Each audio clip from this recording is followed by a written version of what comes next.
Radio. Yeah, you already know. Talk Riff Radio.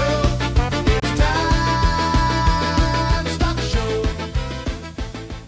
I want to start with a story here from Twitter. Nate O'Brien, he just tweeted out that Build-A-Bear Workshop has outperformed pretty much every stock in the last 5 years, including Palantir and Nvidia. Yeah, that's crazy.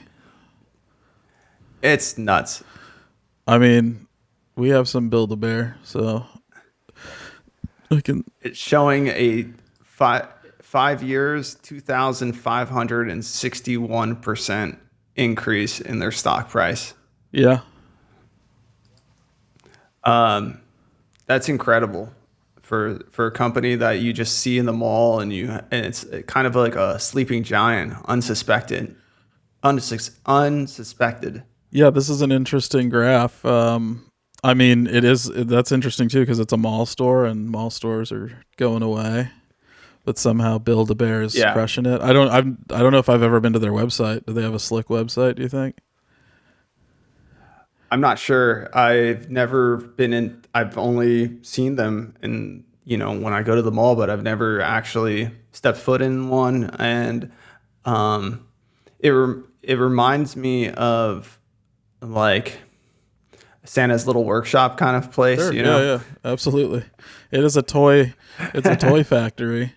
Yeah, it is always been, I thought, a very cool model of store. I didn't know they were doing this well. Yeah. But I can see why they're doing well. I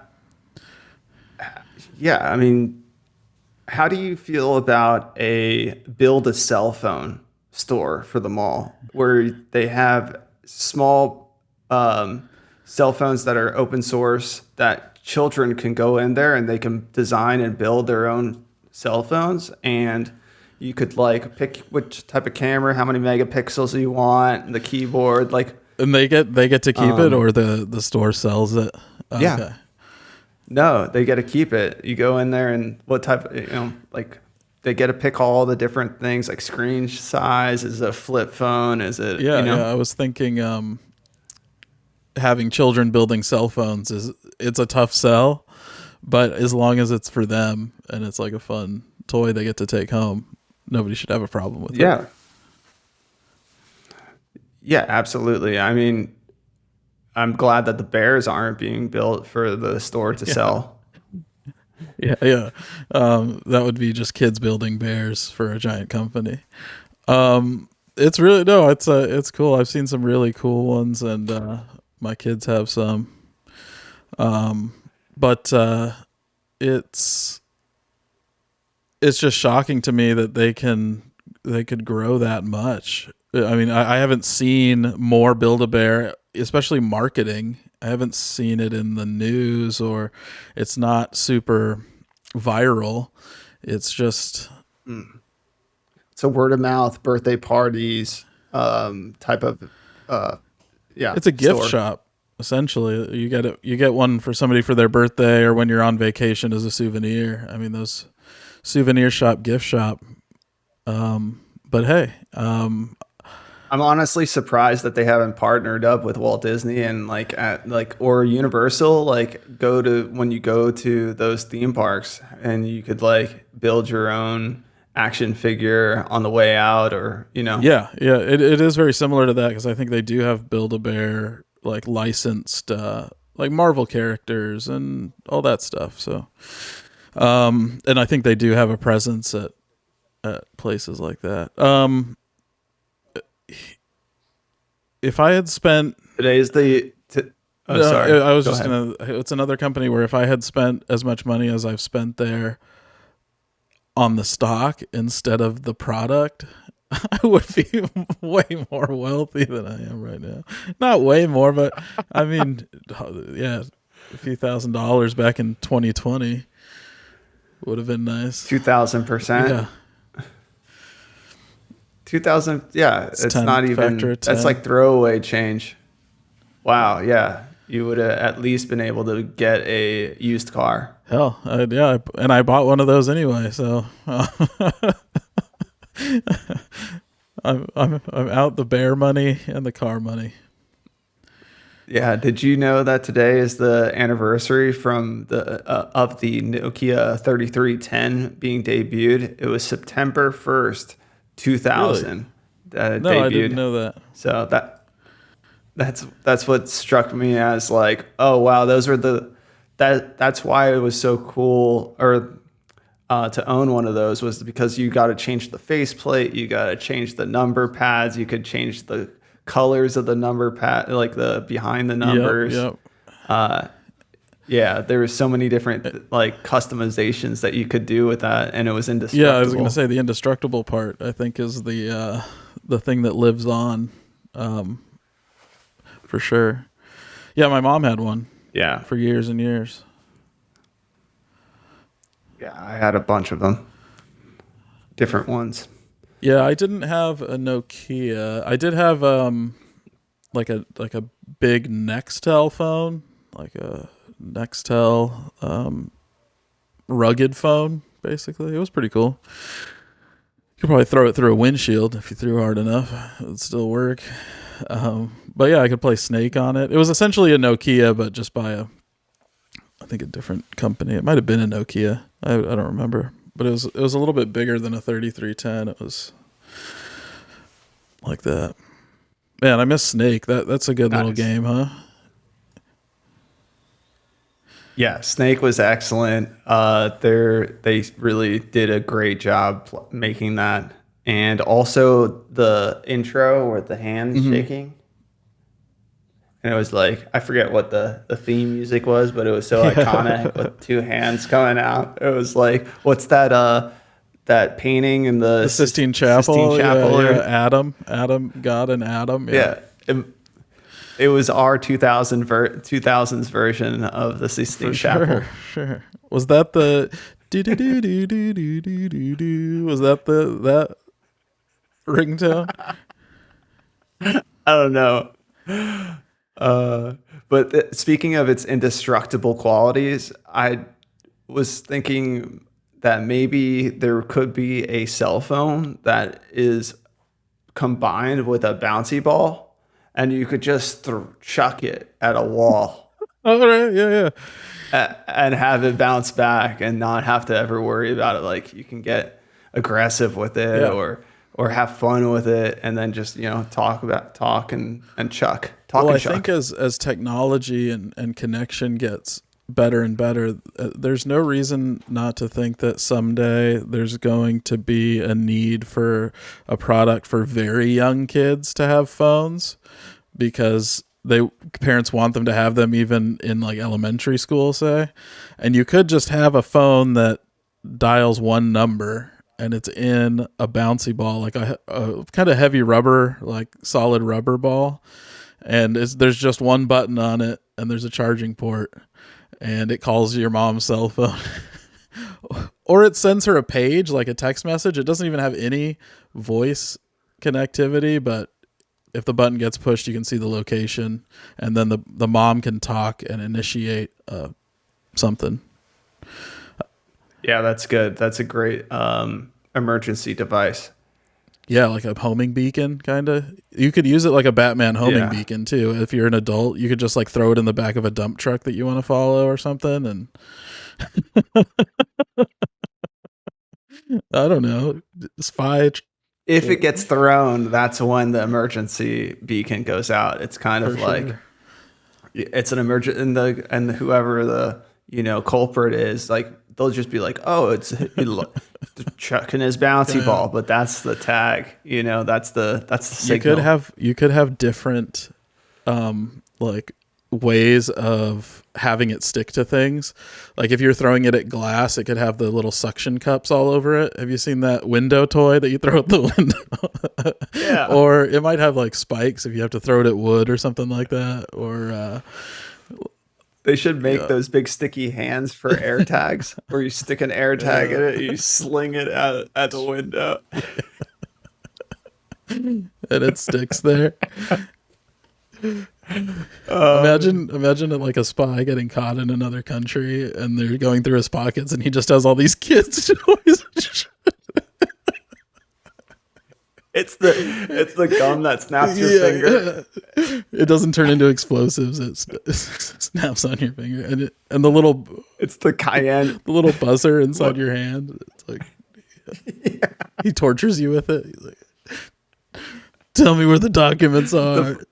The fucking shock pen. Remember you click the click pen? And That was pretty shocks you? traumatic. That was like next level shit. Yeah. It was. All the shock shit. That was pretty nuts. That's where it got to. Like it was started with like the cayenne pepper chewing The gum. fart bombs and then it is went- like chemical warfare, essentially. Like, yeah. Yes. And then eventually it just went to straight up tasers. Yep. Yeah, just tasers. And then you can see the sparks. Kind of reminds me of scary movies. Yeah, they definitely pushed it to the limit, to the line. Yeah. I do want to talk a little bit. No, go ahead, please. To just deviate. I wanted to talk to our listeners and let them know that we are, as news comes up, we're releasing that news. But if we do see a story that comes back and is changed for whatever reason, we will go back and try to correct our wrongs. So today I read that Trump, he will not release or let in the 600,000 Chinese students. So no increase in student visas for China per the White House. I just want all our listeners to know that that just happened. Yeah, I appreciate that. The balance is always good. You're welcome. News is a living thing. It's like an animal. It's growing and changing. So got to stay on top of it. There's a lot to go through. I know that we did mention how we've talked a lot about different things, but I'm not sure what you found most interesting about this last week's news that popped up, that maybe or stories in general. There was a lot to go through. Yeah, here. I think the one thing that we've talked about a lot this story kind of combines is AI and vaccines. I don't know if you took a look at that one, but it was obviously it popped up in my algorithm because that's what we've been talking about and writing about for the last month. But it's a program through. I'm just pulling it up here. There's we got a lot of good stuff to scroll through. All right, it's right here. This is out of Oxford in England. Oxford launches major new AI vaccine research program with the Ellison Institute of Technology. Is that Larry Ellison from Oracle? That's a great question. Here is a picture of Sir Andrew Pollard. That's not Ellison, but I'm going to do a quick Google search of the Ellison Institute of Technology and see what comes up. I could do that. Sure. Yeah. No, go for it. I could do that while you talk about this. So just reading straight from the article, which is from ox.ac.uk, which is straight from University of Oxford. That's their web address.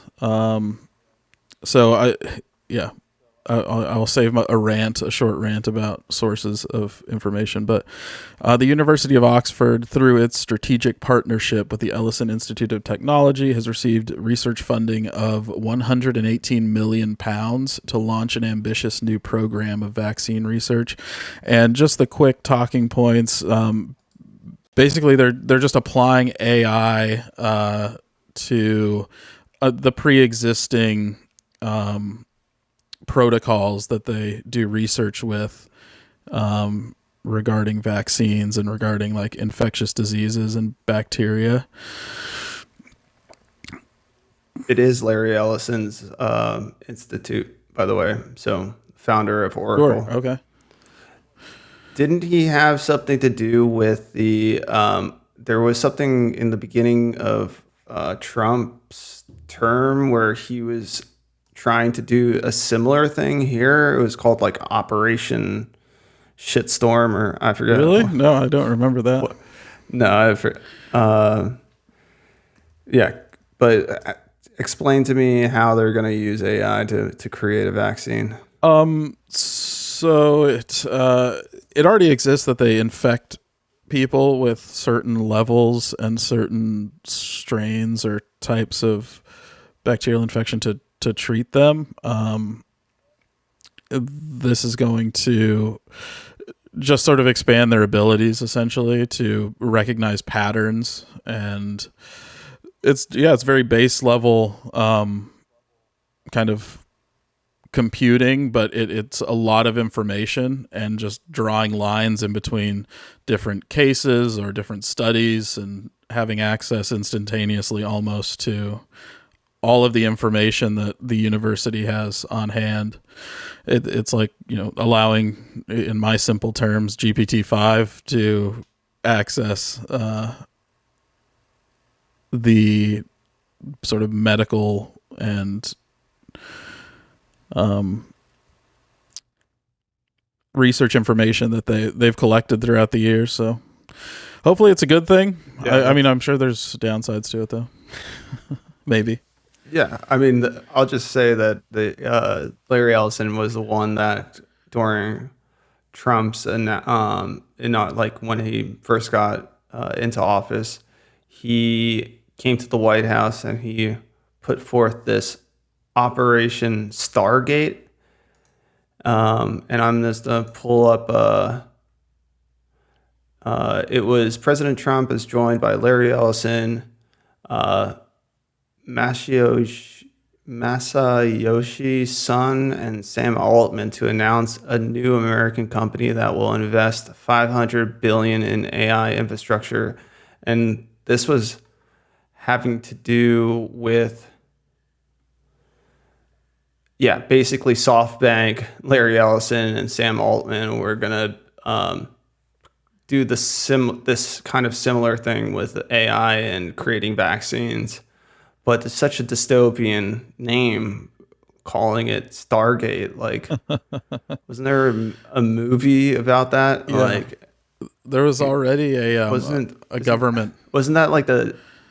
Okay, sorry. Yeah, there was a movie called there's- Stargate. I think it had Kurt Russell in it, if I'm not mistaken. The one with the Egyptian mummy that like comes through or something like that, or they go. Is that it? No. No, Maybe I it's a think they different go into the past essentially. It's kind of a alternate universe dimension door kind of plot. It's been a long time since I've seen it. one. What else was Stargate? I think it had to do with remote viewing. Oh, Yeah. cool. Which I don't know very much about. Oh, that- but just being able to see things across great distances. Damn, I should have brought that story. There was this epic story that I read recently about this certain school for special kids that people send their children to, and the school teaches them to use their minds to perceive things without seeing them. So they blindfold them. Yeah. They have like numbers and colors and things ahead in front of them that they're not able to see, and they're actually getting all the questions right. They're reading books like without actually seeing the pages, all sorts of shit. And yeah, and it helped like some blind person be able to. Yeah, I heard there was a documentary basically about see. that or something, like some article. I heard a bit about it, and I heard a little bit of debunking on it also, but it wasn't even the person debunking it, if I remember correctly, this was months ago, but even they didn't really have like a definitive debunk to it. It was just kind of like, this could be why or how they're doing it. There's no evidence of it in the videos, but that could be it. And Yeah. but also that is really interesting because the brain is a crazy thing. So, you know, and we can almost see it on different, everything's a spectrum, right? So we can even see it in more relatable terms as well, where a certain level of genius kind of goes with a certain level of not insanity, but kind of non-conforming mindsets, like autists. yeah, but it's like directly related. I feel like directly related to their brilliance. You know, it's kind of like a scale that corresponds with each other.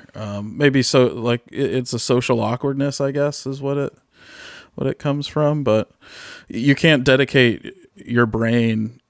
There's only a certain amount of power, I think, that your brain can put out. So if it's leaning or pushing it all to one side, then the other side might decrease. So if you change other things, there's equal and opposite reactions. Then if people that do have different types of brain chemistry or different types of chromosomal differences or whatever is causing it, then something else might be activated. Who knows? Yeah. It also makes sense that if you are somebody who's blindfolded, that your other senses are going to get heightened. Or if you're training with your hands tied behind your back, or if you take like some senses away, that the other ones are gonna like be able to go. Yeah, you'll further. drive with your feet if you don't have your arms. You'll learn how to do it. Yeah. There's a story here from Popular Mechanic that we have on our list. It was published August 12th, 2025. The headline is "Your consciousness can jump through time," meaning gut feelings are memories from the future, scientists say. Even the CIA has publicly released data on the psychic phenomenon. So it said memories from the future? Yeah, so gut feelings are memories from the future. So the fact that you have some sort of, maybe your consciousness is ahead of you. Sure. And how you perceive things in your gut is a visceral feeling, but it's from the future, meaning that you're perceiving something ahead of time. Yeah, absolutely. It could be. I it's interesting. I want to immediately give a counterpoint to it. Isn't it much more likely that it's things that have already happened to you that are giving you that gut feeling because you're triggering something that's already taken place? Isn't that more likely to be the source of that gut feeling? I mean, it could be. It could also just be that your gut feeling is just a word to describe your free-floating consciousness that's kind of everywhere all at once. In the past and the future. And correct. Yeah. So, but yeah, you're right that like these things could be feelings that you've had before, so that when you you're hyper aware of them when they come up in the future, or when you can perceive things in the future based on your past events or past memories. What I find really interesting is even the past isn't just your lifetime. It's everything that's ever happened to your genetic line has been affected through the generations. So like environmental factors, everything. Fear of snakes, fear of spiders. Do you believe in past lives? I mean, if what I was just kind of referring to is considered a past life, then yes. Like the passing down of stories and genetic information about yourself, then yeah, why not?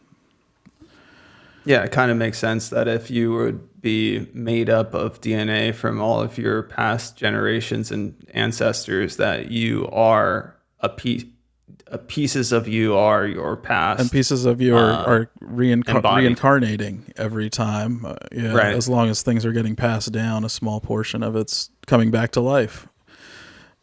So much as it's half of your parents each. Yeah. Exactly. Yeah, all the way back to 1/1,000,000th of wherever we all came from. Yeah, that's a good jumping off point, because I feel like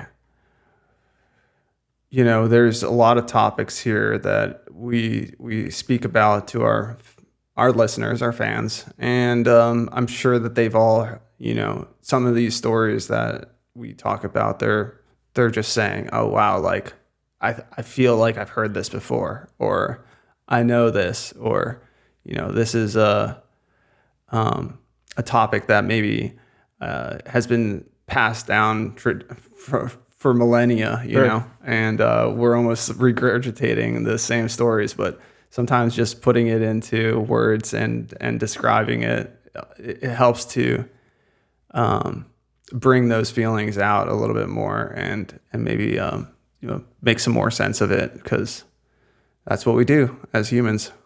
Yeah. I think a lot of people don't talk very much. Yeah. I mean, they don't, hearing it put into words and knowing somebody else maybe feels the same thing as you do might be comforting to people. And if it isn't comforting and you don't like what we're talking about, don't listen to it. Yeah. Because I want you to... or let us know in the comments section I want below. you to enjoy your life. I want what's best for... Stop listening I want to what's us. best for you. If you're like, oh, this is the same old shit I've heard 1,000 times. That just means that they have like really strong ancestral Yeah, line. I'd want to hang out and talk with them if they have all the same things to talk about that we do. Just leave a comment in our comment section and let us know about your past lives. And if you don't like what we're talking about, I want you on the show.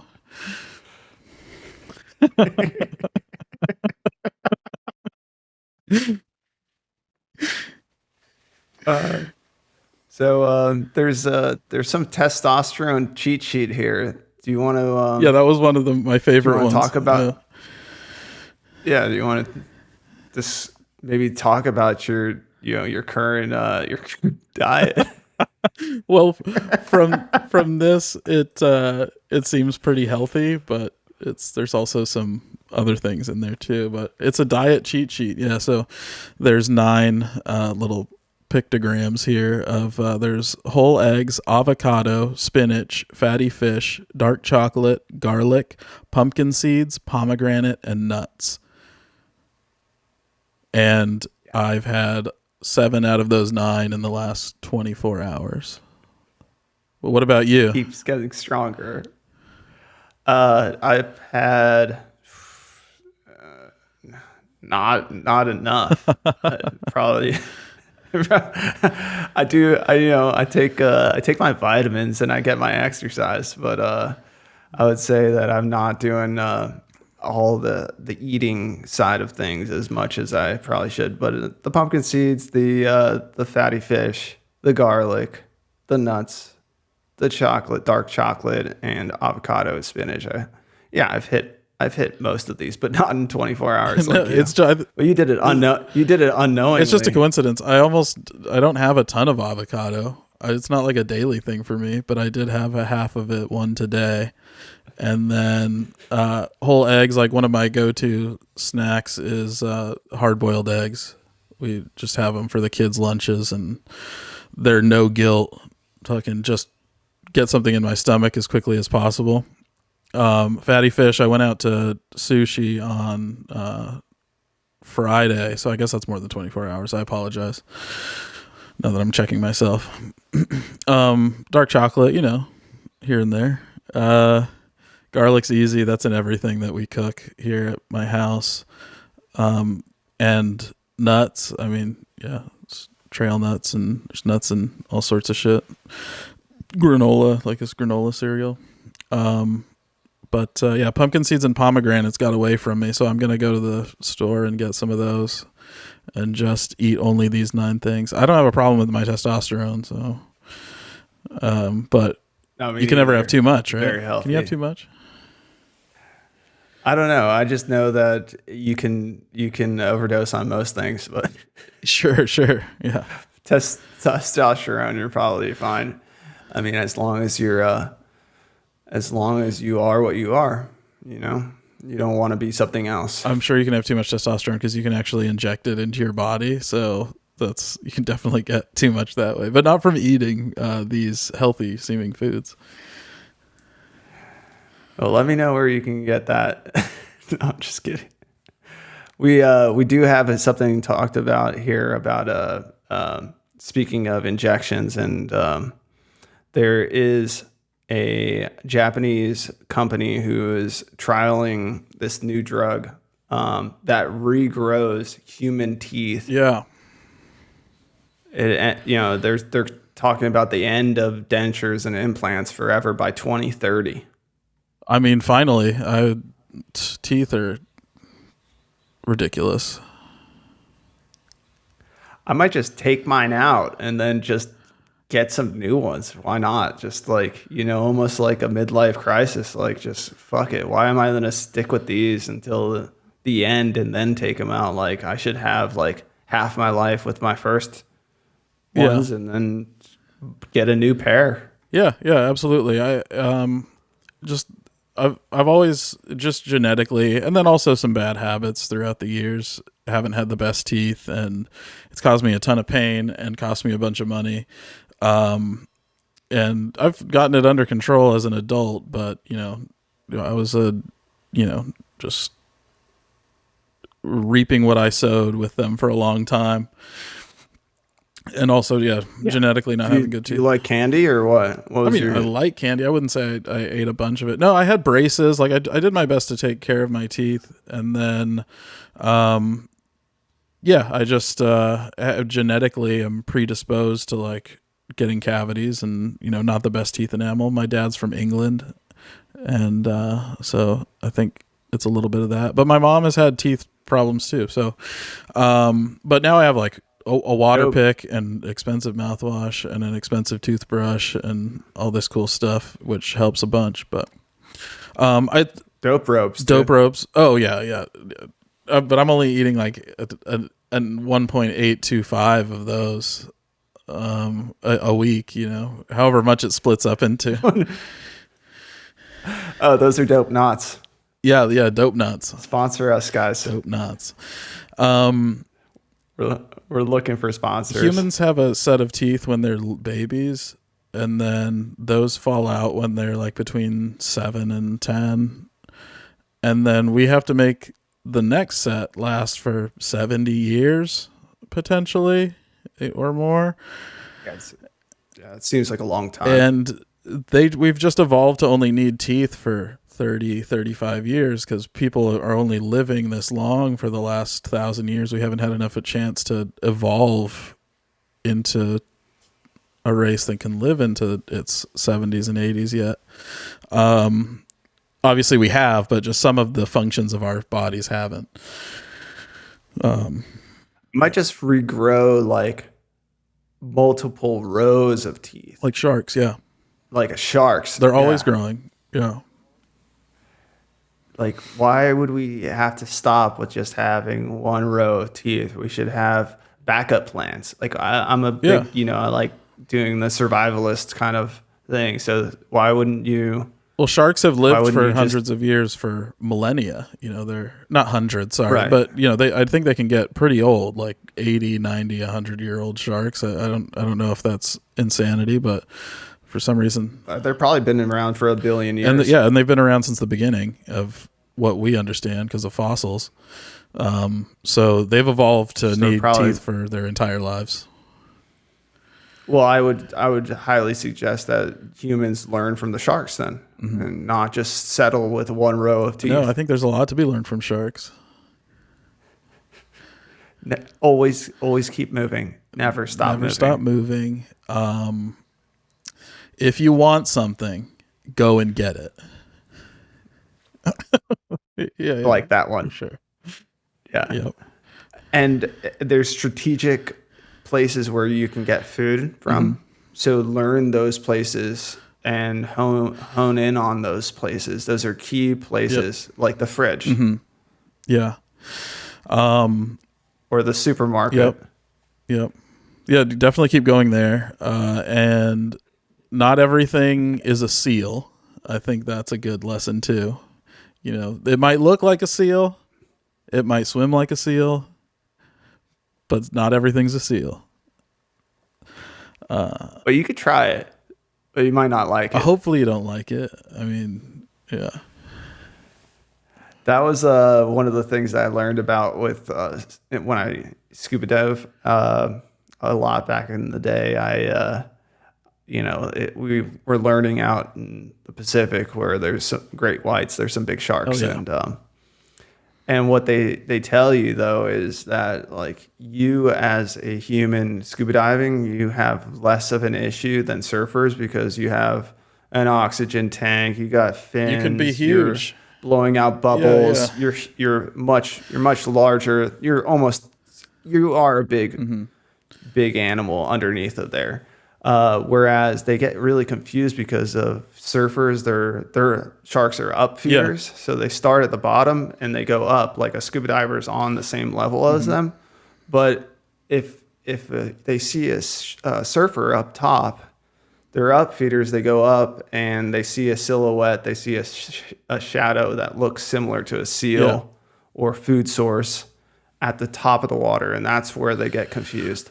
But they'll nibble at you and cause a little bit of damage, but they usually don't like your neoprene wetsuit either. You know, when they actually get a hold of a human up top. I have some. I don't think their teeth or mouths care about the neoprene at all. Maybe like the flavor of us is not what they're expecting, but also they don't make a decision. Like sharks aren't making complex like decisions. They see a shadow up above them that's about the right size that they've known for a billion years what it looks like, and they just go for it. They don't, their brains are like, I think it's like a kind of like a sack of liquid essentially that just like electrical impulses fire through. But they're Sack.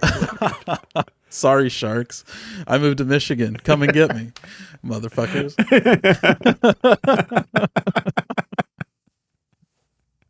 I didn't think so.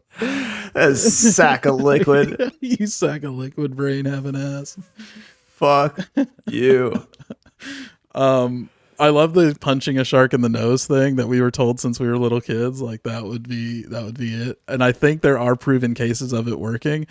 If you ever see the shark even coming at all, like but I guess if it has a hold of you. I had a huge knife.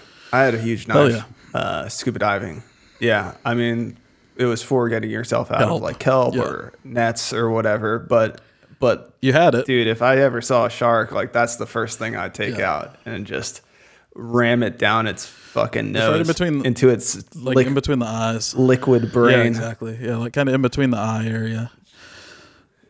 That's one that would be great. Thing that pretty much all and common is if you go between the eyes, that's usually the spot.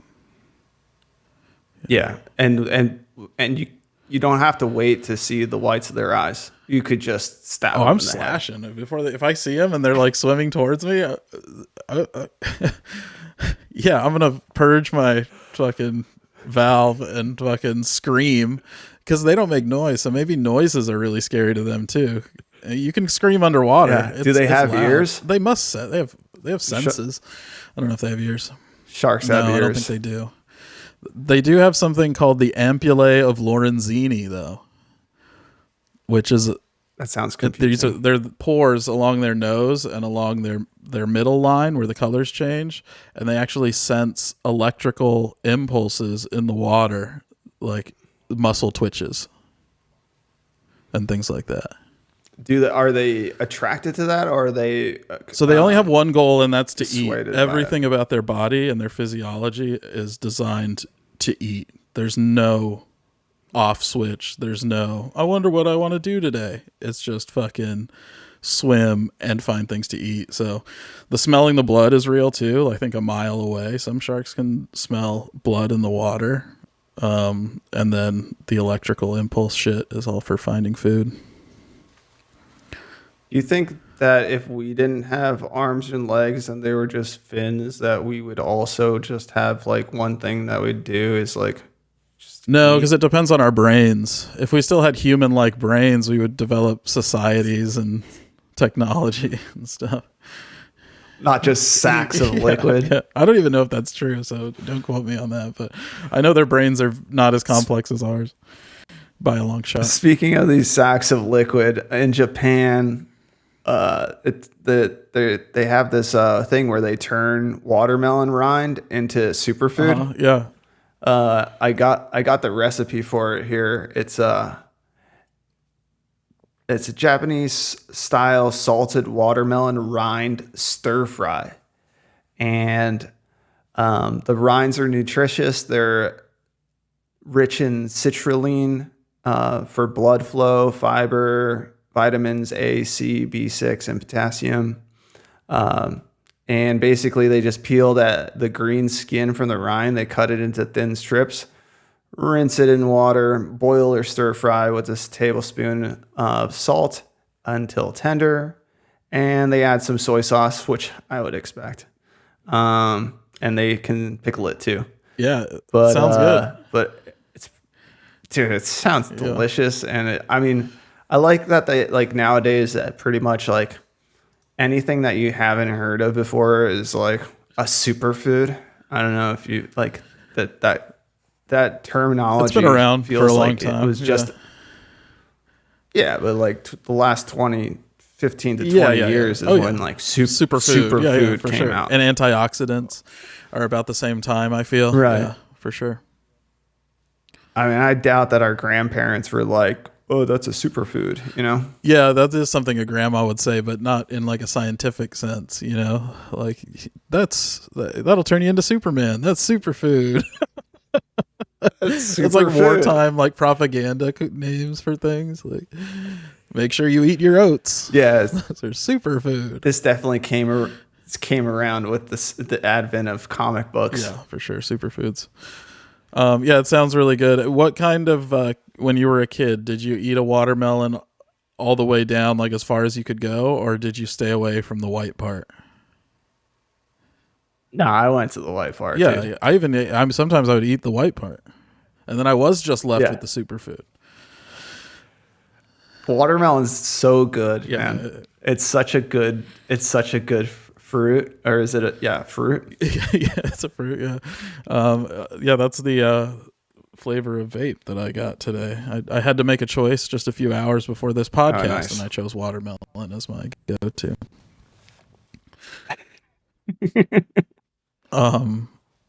Watermelon's really good. I like watermelons in general. They're just as long as they're cold. That and pineapple are probably my favorite. Yep. Pineapple cold from the fridge. Yeah. Just a hot day. Ooh, Yep. so good. And it's so sweet. Pineapple is, and watermelon too. But they're both also very juicy, hydrating, in their sort of natural form. You know, strawberries aren't, you can get a juicy strawberry, sure, but it's not going to be watermelon juicy. Mother Nature is so amazing.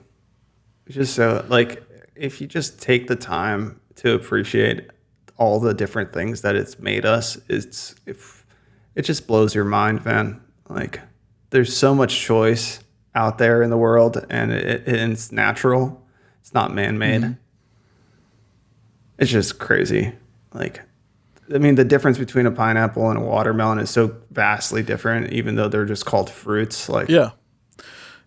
But then also, like, if you look at the genetics of them, they could be very, very similar or wildly, wildly different too. Even on like a molecular level, everything is so different. There are similar things, like crazy ones, like all dogs are essentially the exact same creature. Just selective breeding has changed them into what they are. So genetically, they're almost identical to each other. All canines. And then you have something like humans, and what are we close to? There's like some weird things that we're close to, like a chestnut or something like that. Like pygmies. The ones that lived in the caves in South America. Sure. Okay. Yeah. I was thinking something non-humanoid, like we have similar, like to an earthworm or something weird. Like our genetic code is similar to strange stuff that Isn't like us. Yeah, I think we were on that dolphin kick last time. We're pretty similar, I think, DNA wise. Yeah, evolution wise for sure. Speaking of throwbacks to previous episodes, we talked about the organism and the life form of this screwworm taking hold of America and its beef, its cattle. And what it does is it, for the listeners who weren't there last week or the week before, it eats you alive. Yeah. And so this week I'm reading about the prices of beef. So these charts are insane. So the beef prices are going parabolic. Steaks are more expensive for Labor Day. This is just one of the articles. Yeah, so the beginning of 2020, a price per pound was about $1 on average, $1 per pound, roughly. Yeah. Between 80 cents and $1. Yeah. It's now $2.50 per pound on average, and that's not even a good. That's like ground beef. No, it's cattle price, I think. Oh, cattle price. Okay, good. Thank you for reading the chart. No problem. All right, because I was thinking, like, where the fuck are you getting a $2.50 steak? Yeah, that's cheap. Yeah. So for per cattle. Okay, so this is cattle. That's all price. the guts and the bones. Anyways, too. So supply demand kind of it seems like the screw worm is like really gonna hit us hard because if our cattle supply goes down the quantity wise, then prices have to go up. So just getting everybody ready for that, and just be ready and be aware that you can freeze your beef. Get as much of it as you can, and stock the freezers for winter, and just let's get through. I think that it probably won't have as much of an effect. Well, they said that the parasite dies in wintertime anyways, but yeah. Also, and the reason I don't think, if I'm just using this graph, first of all, there's parasites all the time. Cows have parasites. They get parasites. Everything does. Sushi does too. Everything does. Worms are everywhere. That's why you were saying we're like earthworms. Yeah, dude. We are. Yeah, we are. We're just Full one of the them. worms. Also, this graph is kind of it's a good graph, but because it's separated by years, it doesn't really show me the screwworm effect on it. It just shows me that inflation is a bitch, and ever since COVID, they've been taking advantage of us like fucking hand over fist on fucking pricing shit. Yeah. Well, what happened in 2015 to let the price go down that much is because it seemed like from the year 2000, the price of the cattle price was steadily climbing. It has been trending to where it is now anyway, kind of. Right. Like if you just draw that line straight across the Sure. tops, like you would end up where we are That's a good right point. now. But like something happened. We'll have to come back to this story, but something happened in 2015 with cattle to make these prices drop that much. And I maybe it has to do with imports. Maybe who knows? Obviously the supply increased and the price It dropped. might be kind of trade legislation or something like that. I also have a question about what the word parabolic means. Because maybe, does it have a new meaning? So, no, it's just a parabola. So, like, if you show that it's almost like a U shape at the end there. Oh, from So 2015 to 2025? You can even see it, well, from 2023, that little plateau there, the way that it sharply increases just straight. You remember, like, if you look back in the chart, it's like up, down, up, down, up, down, up, down, Sure, up, sure. down. But like the way that it is from 2023 to today that's a parabola. That's like it's the right half of a U, Oh, gotcha. where it's just going I straight thought a up. parabola was like throwing a ball, like an arch. I think there's different types of parabola. So parabola. Get you the definition. A parabola is a perfectly symmetrical U-shaped curve that is defined in mathematics as the set of points equidistant from a fixed point and a fixed line. So in algebra, a parabola represents the graph of a quadratic equation with its U-shape defined by a vertex and an axis of symmetry. And it can also be the intersection of a cone and a plane parallel to the cone sides. But it's a U. It could be on its side too. I mean, like a parabola could be on its side. It could be Sure. up and down. But I think that It can also be a parabola, like you're saying, where it's reverse. So, but it could be where it goes from the bottom to the top, and then the vertex is at the top. It comes back down the other side. I think it's the first So sentence. you're right. The first sentence in the definition that it's symmetrical is what probably threw me off at its core. Like a parabola is a very specific shape that things take with certain inputs. Right, but it is a U-shaped curve. Oh yeah, absolutely. Just not, but a stock chart is never going to be symmetrical. No, and that's why parabolic is basically half of that U shape. So So he could also be meaning. If things are going, Sorry, go ahead. no, if a chart is going parabolic, the word parabolic is primarily used as an adjective to describe something that resembles or is shaped like a parabola, a specific curve in geometry. It can be related to a parabola, a short. So basically, it can have these base like plateaus and almost like a staircase, like if you look at a staircase, as long as it's U-shaped, it would be. But the bottom of those steps, you would connect those lines, then it goes up.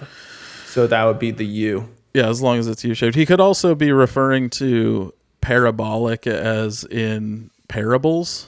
So a parable also creates the word parabolic if you're using it as a descriptor. So a simple story used to illustrate a moral or spiritual lesson as told by Jesus in the Gospels. So I'm just saying it's the exact same word, parabolic and parabolic. Is he saying that? That's true. Is he saying it illustrates a spiritual lesson? In the heart of Middle America, it can be both. It just matters if you believe. But yeah, I mean, when it has to do with a chart, I would say that it's about the U-shaped pattern. So We'd have to ask him, I guess. It's going parabolic because from 2020. It's the right half. If that's your vertex, you're at the bottom. It's like a half of a U going up. It's like going straight up in a curve. Sure. Anyways, you could also say that in the period from 2009 to 2015. I would just say it's increasing in. But I guess if a parabolic is the one word to describe it. And also, it's increasing. It's also inflation. Like, holy shit! Like the fact that from the year 2000 was 75 cents per pound on cattle, and now it's $2.50. That's like what?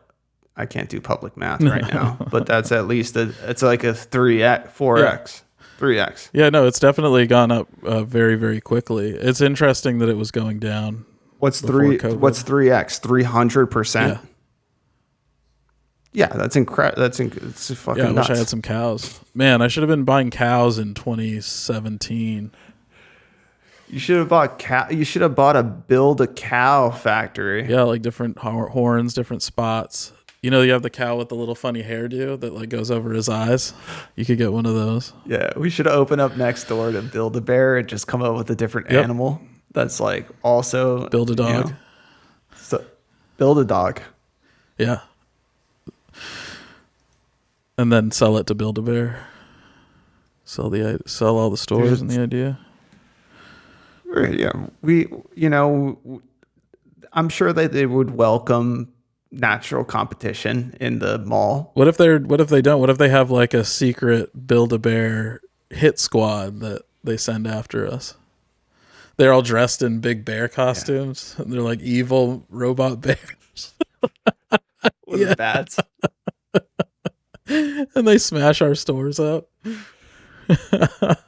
And we're like, we need the security footage. And they're like, it disappeared. We don't know what happened. Like Build-A-Bear runs the mall. I mean, they are that powerful now, right? Unbelievably powerful. They're yeah, they might as well. Though they're probably the only reason that these malls exist at this point. Them and Macy's. Barely. It's kind of sad in there, but I like Macy's. Don't get me wrong. Sponsor us. They're doing better than Sears did, though. Oh yeah, for sure. It's interesting. Like I imagine in the mall hierarchy, they're like the employees are dressed in tuxedos and like carrying around champagne and shit. And like, look at our stock prices. And like you have to be on a list to get in. And it's like Their buybacks. Yeah, I could imagine that it's probably pretty hard to get a job there, especially a high level like executive position with the stock options. Yeah, it might be. Yeah. What if they give stock options? Definitely something to look into. Give stock options to every employee. Let's say build Bear careers. Yeah, I guess that's what we're looking at. Yeah. Here we go. Part-time. Oh, wow. Part-time sales associate makes between $8.85 and $19.10 an hour. Damn, almost. It's a big range. I might as well just do fucking Build-A-Bear. I'm sure we could qualify for at least $17, $18 an hour, Tom. Los Angeles is the same price. Missouri, they're hiring a director, content and social media in Overland. All right. Well, new announcement with Talk Riff Radio. We are officially a Build-A-Bear specific podcast, and Tom's going to be the director of social media and for Build-A-Bear. Dude, Canada is hiring, eh? Nice. Wow. One. There's a lot of Build-A-Bears that are anybody looking for all this these stupid ass fucking job numbers that are coming out. Nobody's looking in the right places. Obviously, just go to Build-A-Bear and get a fucking job, dude. They have 1,000 different posts here that they're looking for people to get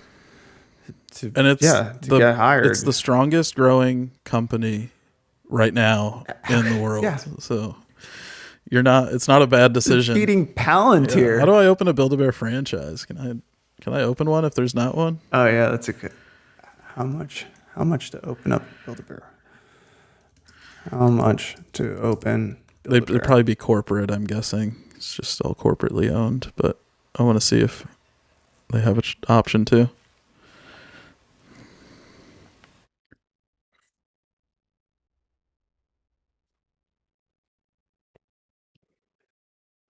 It's a steep price. Traditional Build-A-Bear workshop as a franchise, minimum capital investment between $5 million to $12 million dollars. That's amazing. That's a big investment. I mean, they do look cool in the mall. They have the pillars outside, and like the whole front of the store is changed. You know, it's not just a regular spot in the mall, so they've got to construct the whole thing. And then to put that in perspective, let's just look up McDonald's. McDonald's only takes $1.47 million to $2.64 million to open up a McDonald's And that's franchise. building a restaurant? Yeah. Yeah, this is 5 million to 12 million. That doesn't seem right. I feel like I could make way more money owning a McDonald's than a Build-A-Bear. Well, let's compare the stock prices. Oh, McDonald's has got to be killing it. I don't know, man. Anyways, let's move on. Stock price after this. It all comes back to Build-A-Bear, though, man. Yeah.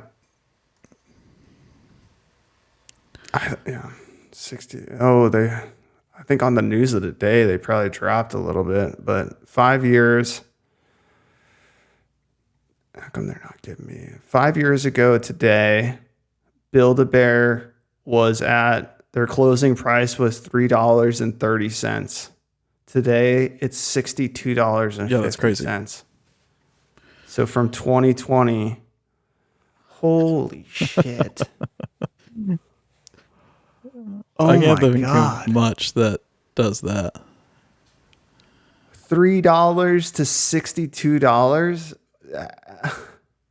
Yeah, That's 20 times, fucked. 20x. That's 20,000. Yeah, I think so. 2,000. All right, McDonald's. Oh yeah, 2000. McDonald's was in 2020. It was $218 closing. It's now $313. So it's literally underperforming Build-A-Bear. Yeah, by a lot. Yeah. All right. Well, we know where our money is. If you guys like it, subscribe and super chat us. We're just throwing all of that money at Build-A-Bear. Yeah, and any returns we get, we're gonna reinvest in the podcast itself. It'll just get better and better.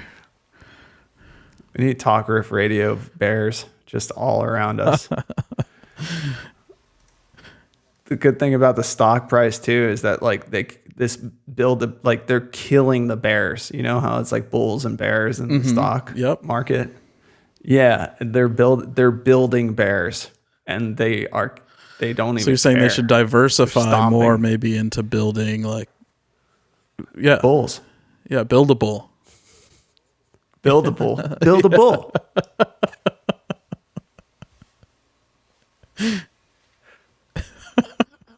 How are they? They're really fucking slacking in their marketing division. What else did you see in our stories that were really kind of hitting your fancy, tickling your fancy? I think this is an interesting one. They've developed a way to detect water contaminants more easily. IHT. I'm gonna murder this. Guwahati, which is Japanese? It's in India. I'm gonna pull up my source. Your microphone, just a little bit of static, but no Did big it deal. pop for a second? Yeah, but I think that was probably just the website. You're good now. So yeah, IIT Guwahati creates nanosensor for detecting cancer-causing water pollutants. So this is the Indian Institute of Technology, IIT. Using carbon dots and ultraviolet lights, the sensor can detect mercury and harmful antibiotic contamination in less than 10 seconds. So maybe that's really good. Maybe it took a lot longer in the past. But I know it also makes sense. I know India has a big water contamination issue with industrialization and chemicals and things like that. And it's good. Mercury is not fun. I think it really affects the brain a lot, if I'm not mistaken. Yeah, so It's good that hopefully they're able to use these sensors, the Garwarat. How do you pronounce this name? I hope this professor Samashir and his nanosensors can start to be maybe tested on the Ganges, because that river is full of dead bodies and human feces and crazy shit, and it's one of the most polluted rivers in the whole entire world. So definitely start there, and if it can test and break down, what is going on over there, then we'd be happy to use it in the Mississippi. Yeah, absolutely. I wonder if it'll ever, or how long it'll take before it becomes like a consumer product. You think you'd want it in your toilets at home? No, not my toilet. I don't really care about that water so much. But it would be interesting if there was like a device that hung on the wall that the water coming in from the outside was run through. And it would be like a smoke alarm, but for contaminated water. And if contaminated water came through into my house, it would start beeping. And yeah, it seems like a reasonable thing. It just reminds me of like pretty much living in any apartment complex and then people just forgetting their fire alarms to change the batteries. And so everybody's like, beep, yeah. boop, boop. Just, I could imagine like everybody's alarms just going off 24/7 because just tap water in general is so fucked. Yeah. I mean, it isn't perfect, but I don't know. I still shower in it, so if it gets any worse, I want to know. I'm using a filter. Yeah, I have a whole house. I have a fil- whole house filter, but it doesn't stop like what's in the water. It should. Kind of like not like microbial stuff, but not things that are soluble in water. Oh, okay. It's not reverse osmosis. Like, I have a reverse osmosis feel like drinking filter, but oh, that's good. Yeah, I feel like the one that I have does like heavy metals and all sorts of that kind of shit. yeah, reverse Filters osmosis. out for my I think that's yeah. I just have it on the shower head. Okay, gotcha. Yeah, I might do all that stuff. I think it's It's like a Brita. sure. Yep. I think it does do a lot of the bigger stuff, but the things that are like dissolved in the water, like soluble, like parts of it. I mean, it doesn't taking the fluoride out, right? I think they figured out how to get that. I think it does. Oh, does it? Okay. I'm gonna look it up right now. They sell it at Home Depot. Yeah, if it's like a Brita, then it should be pretty good. I mean, we use that to drink for years. Drink out of Yeah, it. shout out Sprite. Sprite. It's a Sprite summer, baby. No, it's called Sprite. It's Sprite. Yep, I know.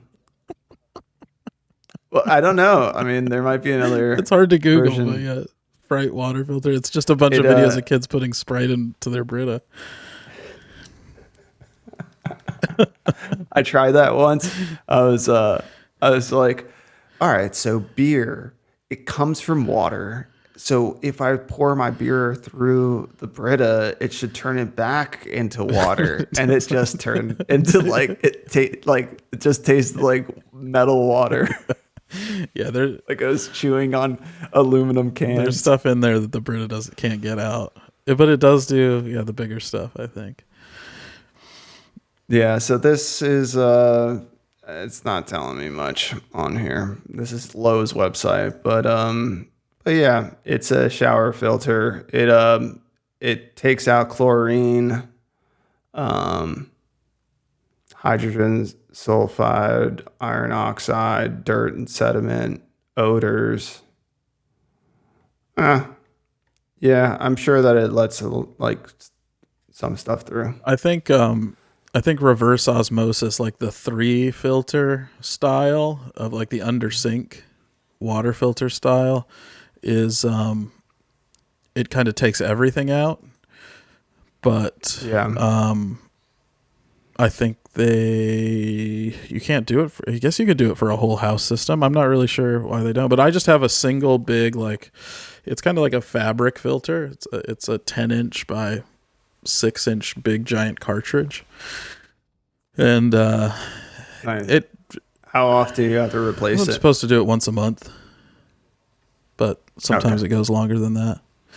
And then the little drinking fountain upstairs, it comes out of my counter and by the sink, and that's connected to so that's a pretty complicated one because it has the 3 system, and then it has something called a remineralizer, which puts beneficial minerals back and flavored minerals back into it. And Flavored? well, so water gets its water flavor from minerals. So if you like spring water, that tastes different than distilled water. There's different types of water. So it puts a little bit of stuff back into it. I don't know exactly what it does, but it's supposed to be good for you. And then it also has like this pressure tank that it goes into also. I'll take a picture and send it to you. That's fucking yeah. Please do. I love filters. I like the idea of making sure that we are drinking the best water possible because it's one of those things we need to put in our bodies and not have it be polluted. Yeah. Well, I really like that somebody's working on it. Our Indian friends. Speaking of groundwater tables and underground discoveries, they just found 5.6 trillion tons of white hydrogen that's constantly produced in Earth's crust. So it emits no carbon dioxide and could power humans for centuries. Nitrogen's really cool. Hydrogen race is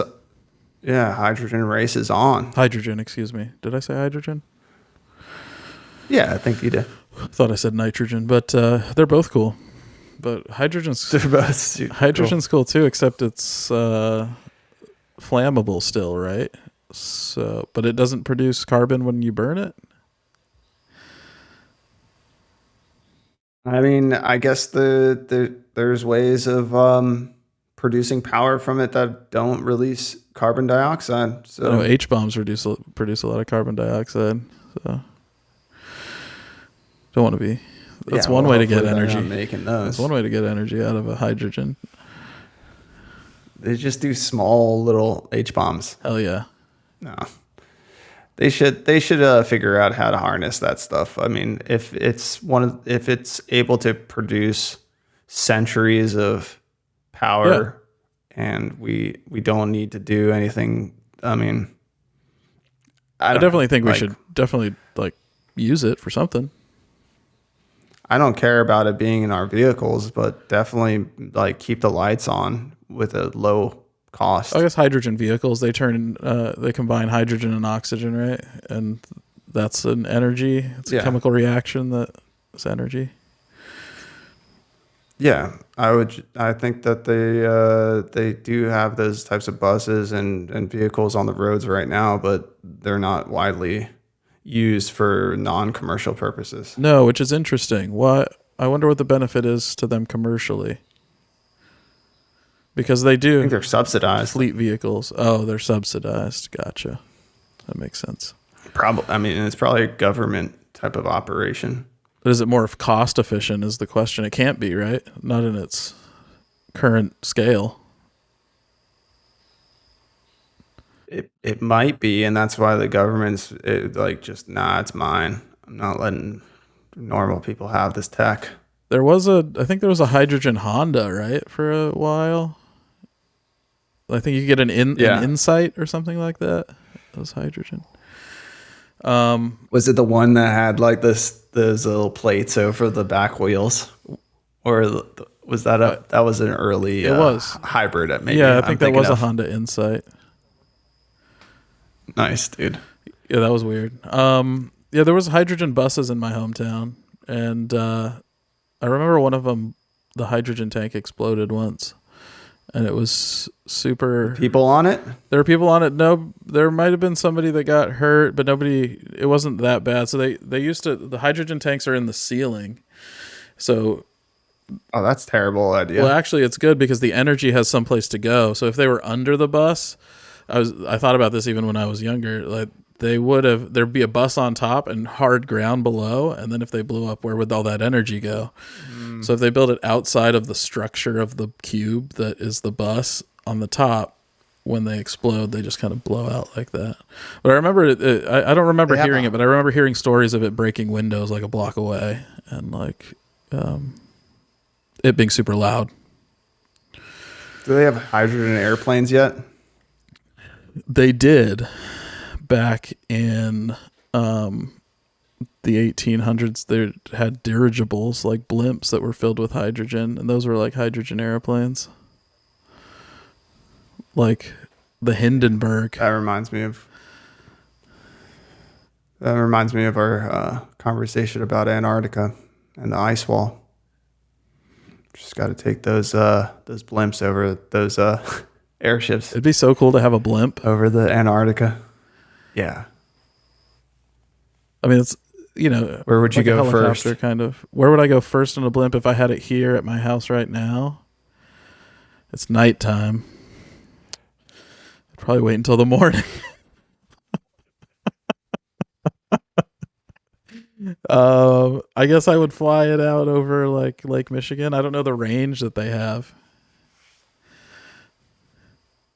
but I mean, they fly them from like downtown, like all the way over the sports stadiums and then back to wherever they come from. So sure. I mean, but I think that's typically only like 10 or 15 miles. There was a blimp near our house when we were growing up. It was in Carson. It was the Goodyear blimp.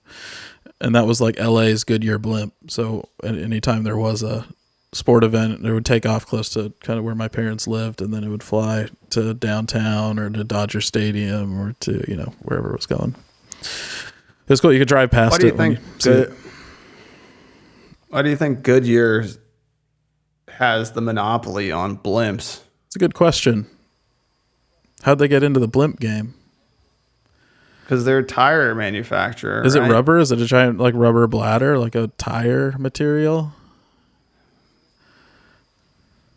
I don't know. I just thought that Goodyear would be like a land-based company, but I guess this, like most companies, it is just a fucking huge tire in the sky with some fans on it. I guess so. Speaking of tires, Lamborghini CEO has said consumers are holding off on buying high-end cars because of tariffs. This is so asinine. Yes, probably people that can afford fucking Lamborghinis aren't buying them because they're more expensive right now. That's kind of what he's saying. But what it sounds like is like, oh, people aren't buying our super expensive cars right now. Yeah, because Isn't that a the shame? economy sucks. Poor Lamborghini. I know. I want Lamborghini to do well because I like cars a lot and I like Lamborghini a lot.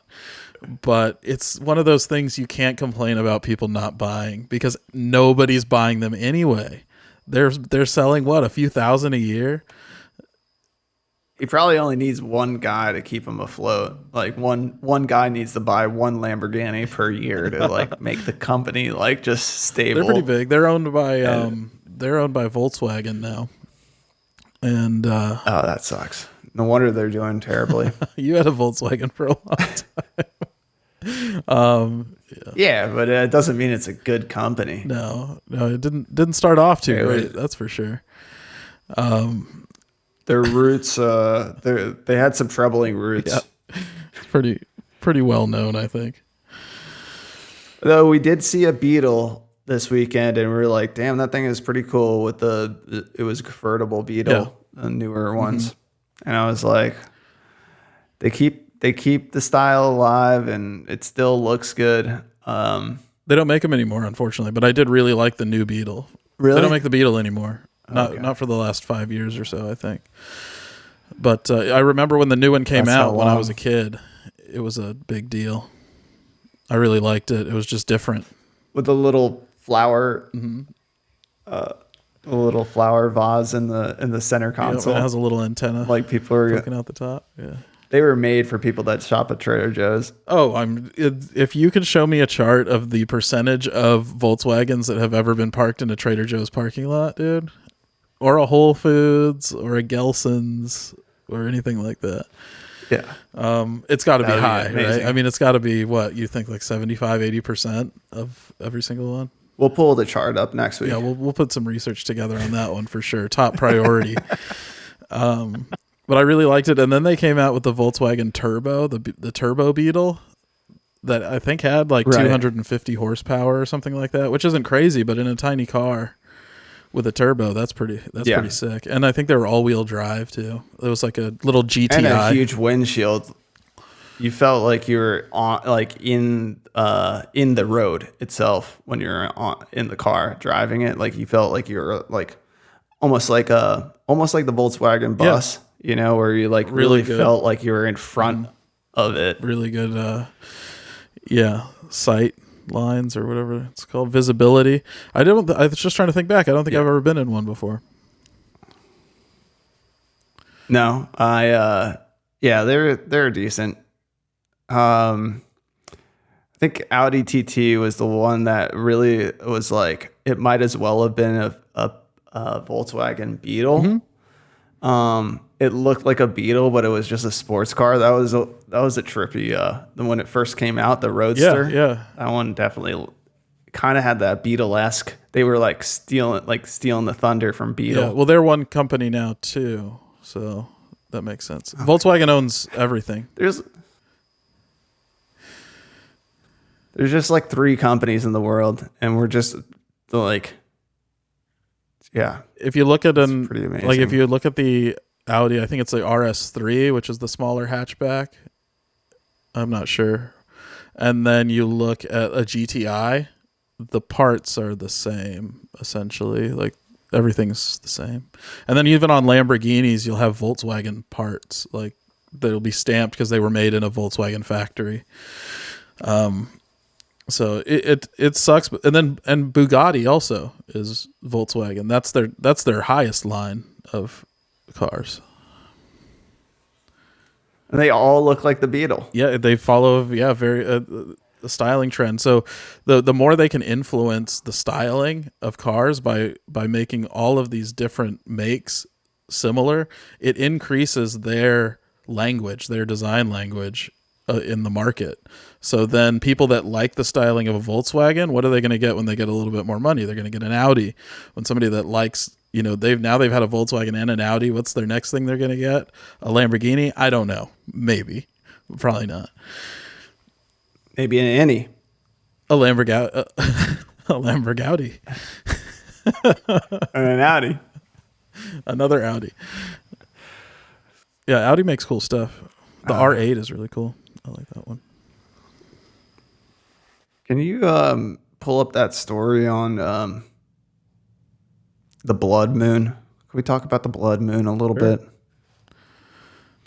There's you're getting the source from the Times of India. Yeah, there's a lot of Indian stuff on here today. Actually, just the last 2 stories back to back, but that's it. And Japanese stories too. We're cultured people. I think a lot of interesting things happen outside of the United States, honestly. So, yeah, obviously, and their newspapers are still in print. That's true. So this month offers remarkable stargazing opportunities. Essentially, is how this is sold to us. I really just wish it would give me the facts, but it doesn't. So a total lunar eclipse or a blood moon. So a lunar eclipse is when the Earth is in between the sun and the moon. And it's okay. I've seen them before. Have you seen them before? It's pretty interesting. I've seen the moon and the sun before. Yeah. Well, I mean, you've seen them independently, but have you seen them in a straight line? Sometimes I put myself there. Okay, gotcha. Yeah. Well, you can go back and remember what it looks like. But that's interesting. I trust my gut feelings. These things traveling around in circles in a flat circle for billions of years sometimes line up. Woohoo. I'm so fucking surprised. Oh, no, wait. We can predict these things hundreds of thousands of years into the future and when they'll take place because they're pretty fucking constant. It must be a really easy article to write for the newspapers. I think so. Like I can imagine that they have the next 300 years of stories already typed up because they know it's so in that department for sure. That would be a good job to have. Just that's a great job. The celestial news department.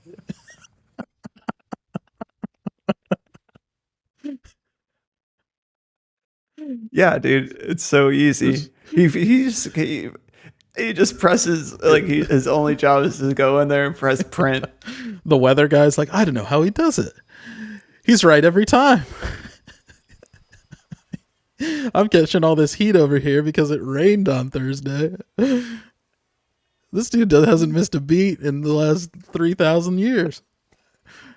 The only thing that he has to, like, his only real obligation is coming up with these fucking different moon types. Because now, the last 10 years has been strawberry moon and like blue heron moon and the Easter egg moon and super moon. They just keep ultra moon, mega moon. Yeah.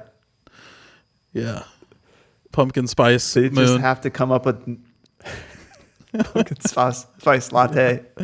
Starbucks moon. You could project something on the moon, can't you? Couldn't you? They said that I remember reading a story about Pizza Hut when Pizza Hut was still around, that they were going to do Pizza Hut's gone? An advertisement. It's in Target. That's right next to being gone. We have a Starbucks in our Target. We have a Starbucks and they have the little. It's like a kind of a little Pizza Hut stand. You have a pizza I'm sure box? if you look, a pizza star, Pizza Star Butsa Heeks, and a coin star. Oh, they have shit. everything in there. A coin star. That's all you need, really. So yeah, they keep coming up with new types of moon, which is fine. Let them do what they do. I can't care about it. This month offers remarkable stargazing opportunities, such as... What date is that going to be? That would be a good piece of information to have. Why doesn't it have that on here? Oh, it does. It's September 7th. Oh, good. That's we haven't missed it yet. But by the time you listen to this, it might have already passed. We'll try and get it out before September 7th. Stay tuned for more pressing information that we might release later. Speaking of pressing information, Apple's iPhone 17, its launch event is being teased out for September 9th. Alex, you had some thoughts on this? Yeah, I just like staying on top of that stuff. It's really interesting. I have a ton of Apple products, and I'm always interested when a new one comes out. So they're calling it a must-have innovation. Well, that's debatable.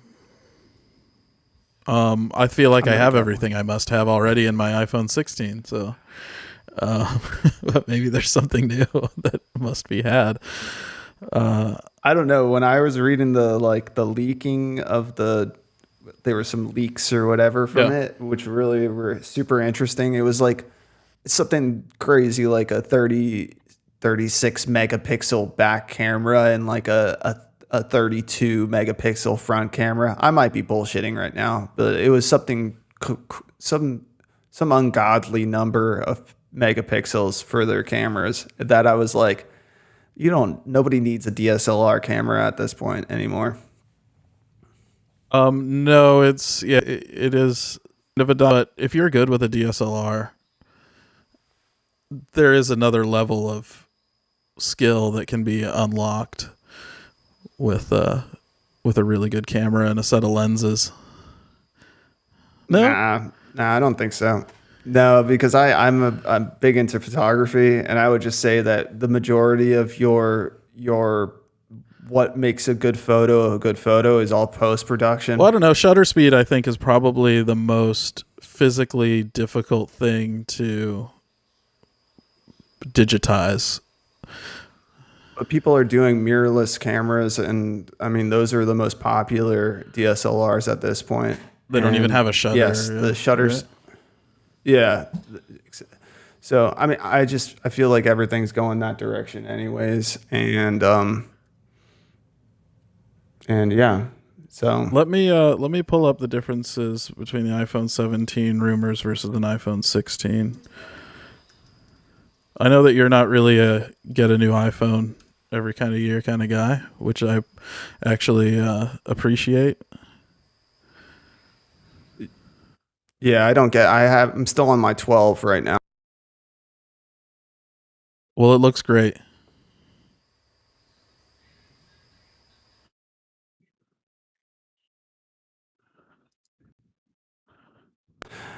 With the iPhone 12, what were I you was saying saying? it looks great. I was just pulling up this the differences here.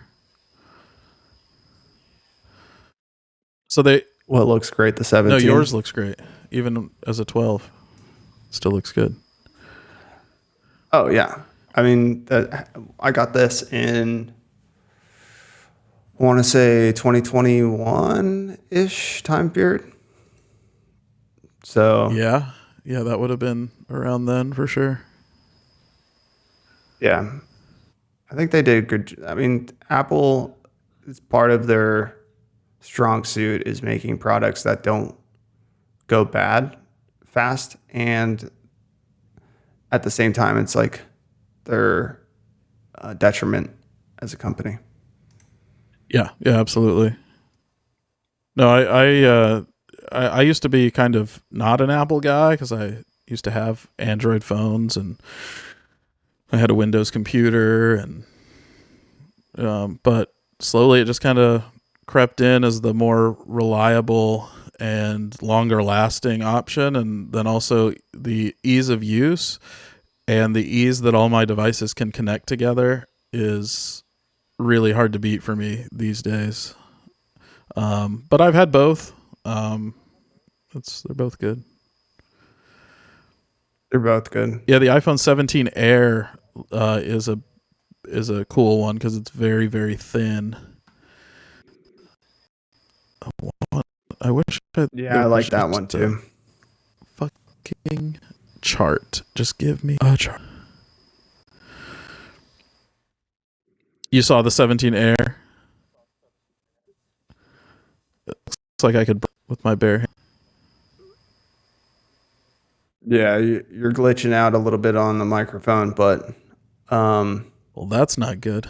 I think it's when you pull up web pages, and just for our listeners' sake, I know that they need to know this type of information. Alex is looking at a web page, I am. and the audio is glitching out. Gotcha. I'm gonna stop looking at a web page. But what we need to do is just take full screenshots. Have you seen there's this plugin that you basically you have an extension on your web browser, and you can just click one button, and then it does a screenshot, but it does it for the whole entire page. Yeah. And then you could just scroll down like you're on a web zoom page in and do whatever you want to an image. instead of like taking small screenshots of little pieces of the web Do you know what page. it's called? Yeah, no, I don't. Go full page seems like a Yeah. popular one. It is. You can even do it. Capture to find capture. Anyways, yeah, it's there's a developer tool in Chrome that you can do it.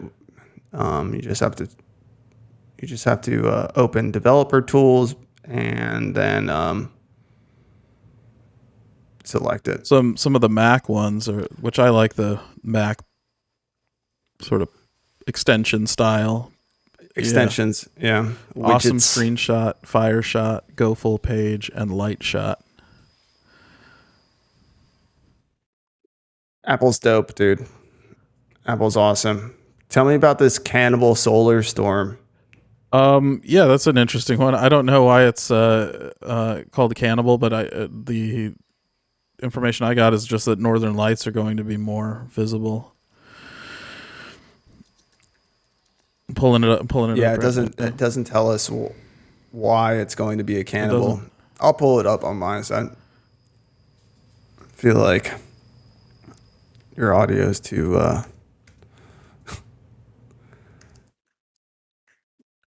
Anyways, I'm not gonna even pull it up. We're just gonna hit the highlights. I got it right here. So incoming Cannibal solar storm could spark Labor Day Northern Lights show. Heads up, Aurora chasers. A powerful solar storm is on its way and could supercharge the skies. So it's a long duration M2.7 flare, and it erupted from sunspot active region 4199. So for all of our folks that have a map of the sun available to them, if you go to those coordinates, you'll be able to see the origination spot of this long duration M2.7 flare that erupted. But it erupted on August 30th, and it was launching a fast moving Earth directed coronal mass ejection, or a CME. Coronal mass ejection is what it's known as. Is that gonna do any sort of? Actually, you know what? That might be why it's been really getting hotter recently. Because the sun's exploding in our direction. Yeah, I've been having a heat wave on my side over here the last couple of days. I think the solar flares are having something to do with that. It could be. That's interesting.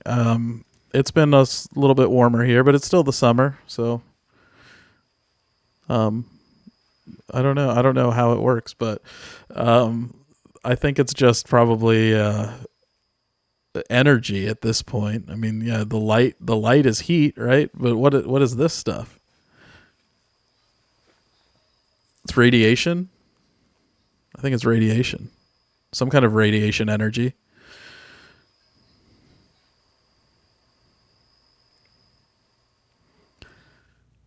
I think so. Okay, so a space weather physicist. I think that's the job we want. Her name is Tamitha Skov. She's a space weather physicist. She highlighted that there are actually two Earth-directed solar storms, with one possibly overtaking the other. So they're competing with each other, which is that why it's Cannibal? Yep. The NOAA model run includes the two Earth-directed solar storm launches. The larger one catches up with the smaller one just ahead of Earth, so a precursor disturbance may indeed ramp up before the larger storm hits. Impact is expected by late September 1st, which is right now. G2 plus conditions possible, which I don't know what G2 plus conditions are, but they're possible. When Anything with a plus usually seems extreme. Yes, it's definitely more than G2 and less than G3. And a minus would be like, okay, not a big deal. That's true. Yeah, that would be negative G solar flares. Nobody's worried about those. I just feel like they are getting more talented with their clickbait by figuring out how to name these things. So, I mean, they could have just said that the solar flare was going to overtake the other solar flare on its way, but cannibalizing the earlier solar flare seems like a better headline. Yeah, they definitely made it sound more exciting by using the word cannibal. Don't you think that it's probably because they learned their lessons from the Weather Channel? Like the Weather Channel used to be like, do you remember as a kid where it was just you turned on the Weather Channel and it was like scrolling? Mm-hmm. Yeah, just information. The actual days. Yeah. And then they turned into fear porn, and it was just Natural like disasters. These are the top 10, natural disasters from our lifetime or whatever. And like, they just highlight reel after highlight reel of like deadly tornadoes and like crazy weather. Yeah. And that's how they got like so big. And at this point, they're billion dollar plus company. Yeah, I'm sure they're pretty successful. Yeah, they do more like little documentary stuff. But yeah, it is kind of fear porn. It's Yeah, they had humble beginnings though. I remember, was it Ice Road Truckers or something like that, or like Tundra Discovery Rescue? The Weather Channel had one way back in the day that I felt it was like their first show. It might have been a tow truck show even, I'm not sure, but that was pretty cool. They got really good at like just hooking people in. And I remember in the early 2000s, late 90s, early 2000s, you could like actually spend time watching the Weather Channel. It was like that, Animal Planet, the Military Channel. I don't know if you had the Military Channel. We didn't have cable growing up, but my History grandma did. Channel. Yeah, we had History Channel, the Military Channel, and then there was ACH, which was American Combat Heroes Channel. I don't know if you remember that one. Oh wow. TLC has been around for a long time. TLC used to be really good because it had How It's Made on there and stuff like that. Yeah. Now it's all crazy And How stuff. It's Made got its beginnings on History Channel. Yeah, you're right. Yep, 100%. And Modern Marvels. Yeah, Modern Marvels is still great. I still go back and watch some of those, even though they're not modern anymore. Like some of these episodes are from 40 years ago.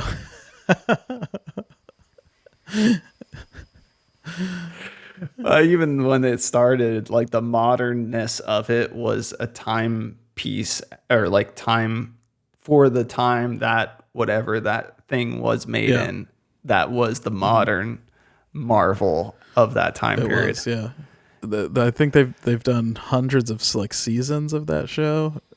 Yeah, those kinds of shows are kind of difficult to know what season is what, but History Channel really got it was humble beginnings as well, with just war tapes of World War I and World War II, and then they got like really heavily into the German side of things, if you know what I mean. That's when I was younger. That was like late 90s was really heavy Nazi stuff.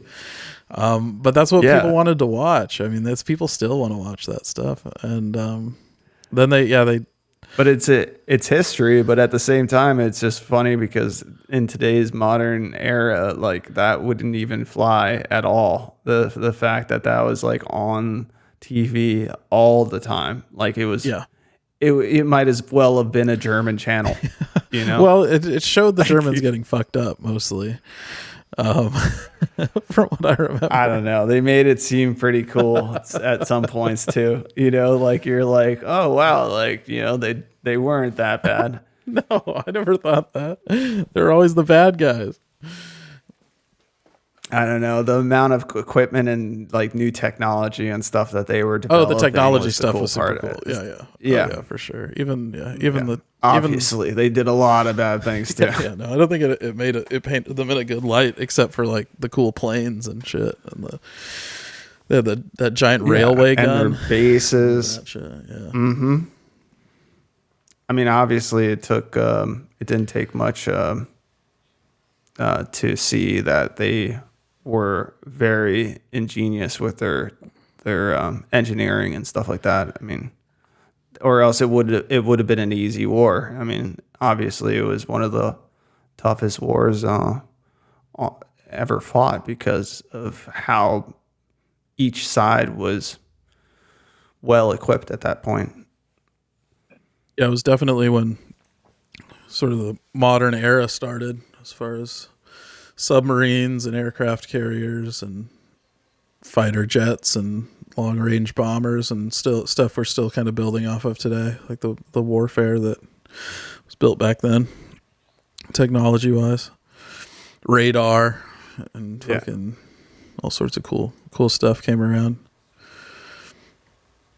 Speaking of adversaries in today's time, China is about to issue a new type of visa. Is this the U.S. will be issuing this visa for young science and technology talents? Yeah. I mean, I think we've been trying to recruit people here. I think they're going to try and recruit people over there as well. Was one part of that article that I noticed that there's going to be kind of a sort of an economy of students going back and forth between superpowers a little bit more heavily. Yeah, it just kind of makes me feel a little, I don't know, it makes me feel a little standoffish. Just knowing about how many times we've recently caught people in our corporations and government agencies that have been spies and stealing whatever type of data and bringing it back. Yeah, it's going to be important, sending definitely, to limit how much information leaves. I think it's important just to limit what we're allowing these foreign nationals to work on, right? I mean,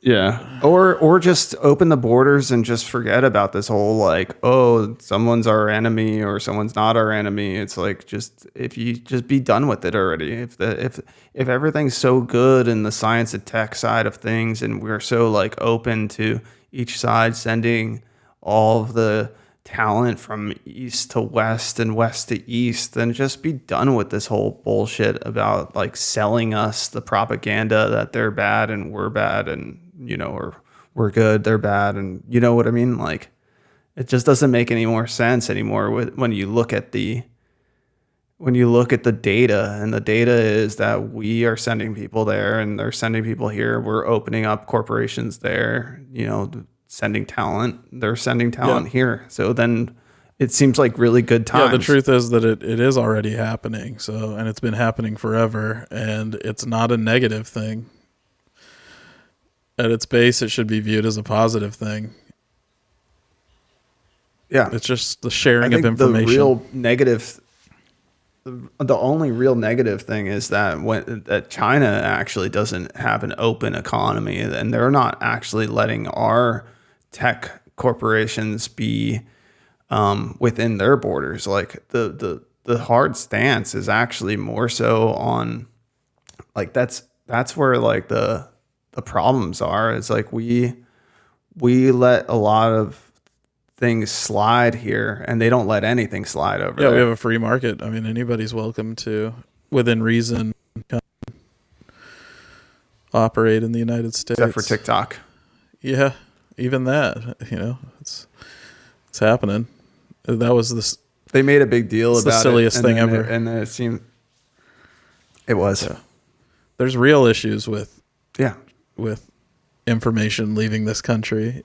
It's not TikTok. No, it just does. It does a number on the human brain, though, for sure. Oh yeah, absolutely. But somebody would have just created something else to fill people's phone screens with all the time. But I mean, it's also the data is getting like housed in a server farm somewhere far away and accessible to a separate government. Yeah. That's true with any of our data that leaves our country, though. I mean, what people are scrolling and watching on TikTok is the least of my concerns. What about all the military broadcasts being passed through Chinese technology on United States soil? All of these processors and modems and server racks that have all been manufactured in China. Antennas, all these antenna modules for transmitting data. They've all come. You think they have kill switches? They could have kill switches, or they could monitoring stuff, and it wouldn't be definitely a terrible idea. Why wouldn't they if they wanted this information? I mean, that's why I always kind of worry about with the solar panels. you know, that like most of the solar panels are being built in China. And then I just think that like somebody has a big red button that at any point can like fry these things because like they start fires all the time. Or not all the time, but they're known to be to cause fires in houses and stuff like that. And but for commercial buildings too, like it's so easy to use these batteries and just basically flip a switch to make them catch fire. Yeah, it's all power management software and stuff like that that you can manipulate. Cars too. I mean, how many of the car parts in your car, or even in the ECU, the computer itself in your car, are manufactured in China? Yeah, that was one of the recent things with some headline that I read about just the constant rare earth mineral, stories that have been happening recently, and the talks on a government level where, we're trying to figure out a way to not have basically China be the sole producer of these things. So they mine like 70%, but then, or something where they produce most of the rare earth minerals, and then I think they're at like the 90% point for not only is it mining these, but it's also the production side of things, or the refinement side of things. Yeah. So they're at like 90% of the world's rare earth minerals come from and are produced by China, and we need all those in pretty much all the tech that we have, including our military. So it's almost a national security concern to have all that power in China's hands. Yeah, no, definitely is. And resources are kind of the oldest thing that people do go to war over. So it's definitely a scary variable that to not have control over stuff that we need to manufacture pretty much everything that we use on a daily basis. But we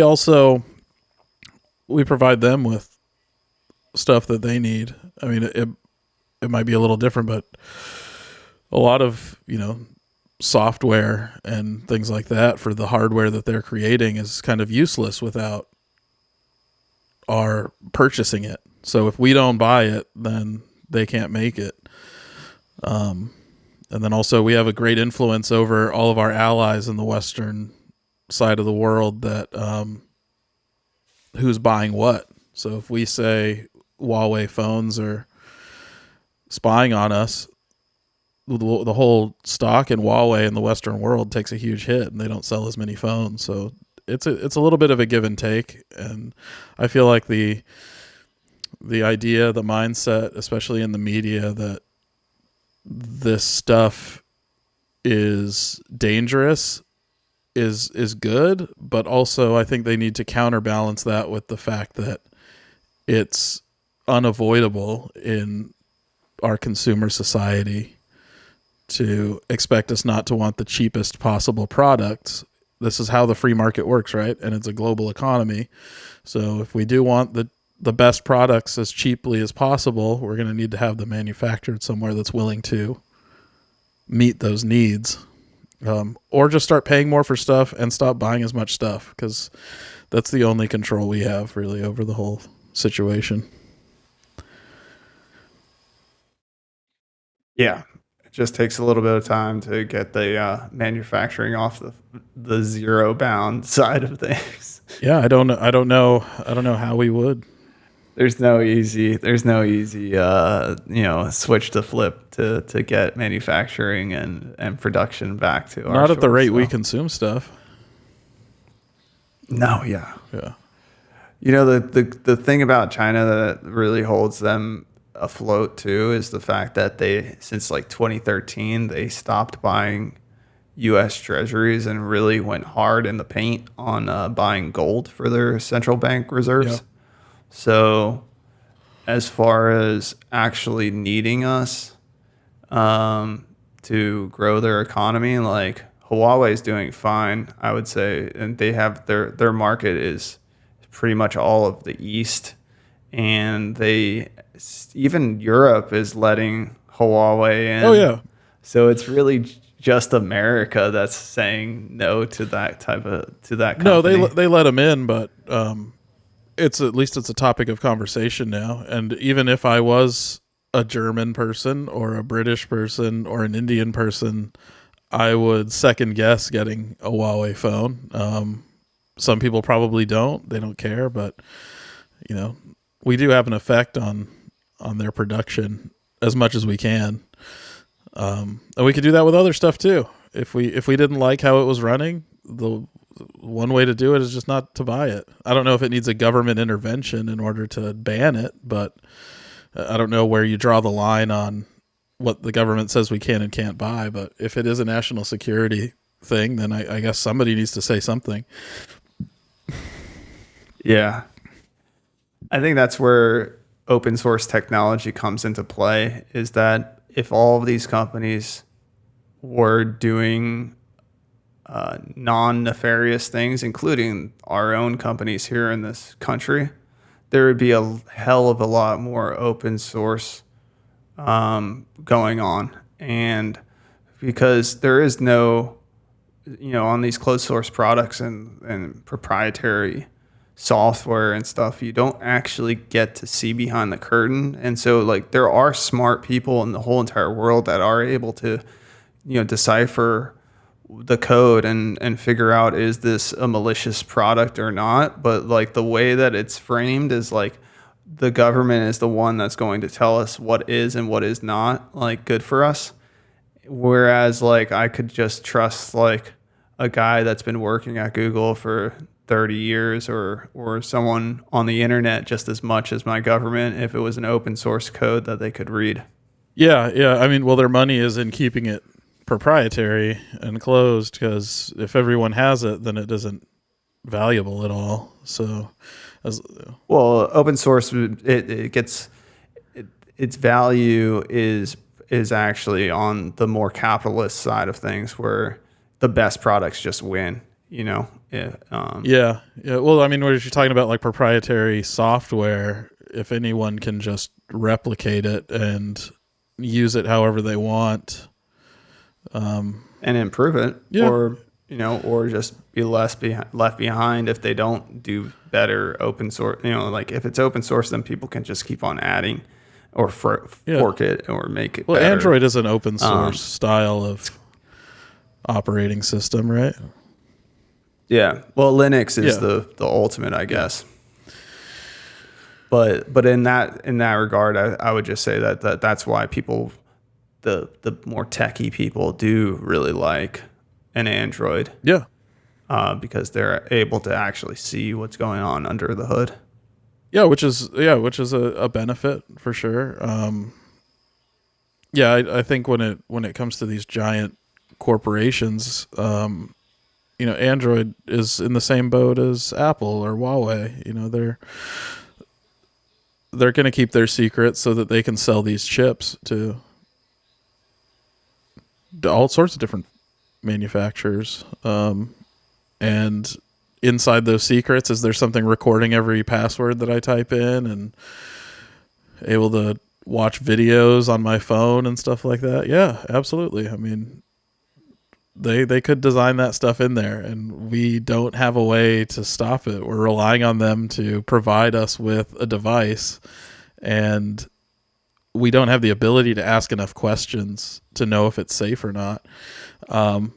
As soon as it becomes open source, there will definitely be a way for people to access that stuff a lot more easily. I mean, that is one of the downsides of the open source models of Android versus Apple, is that if you don't have somebody, standing by the door and watching what's coming in and going out, then it gets pretty wild pretty quickly with the nefarious people in the world designing bad apps and bad products that do actually do nefarious things right in our face.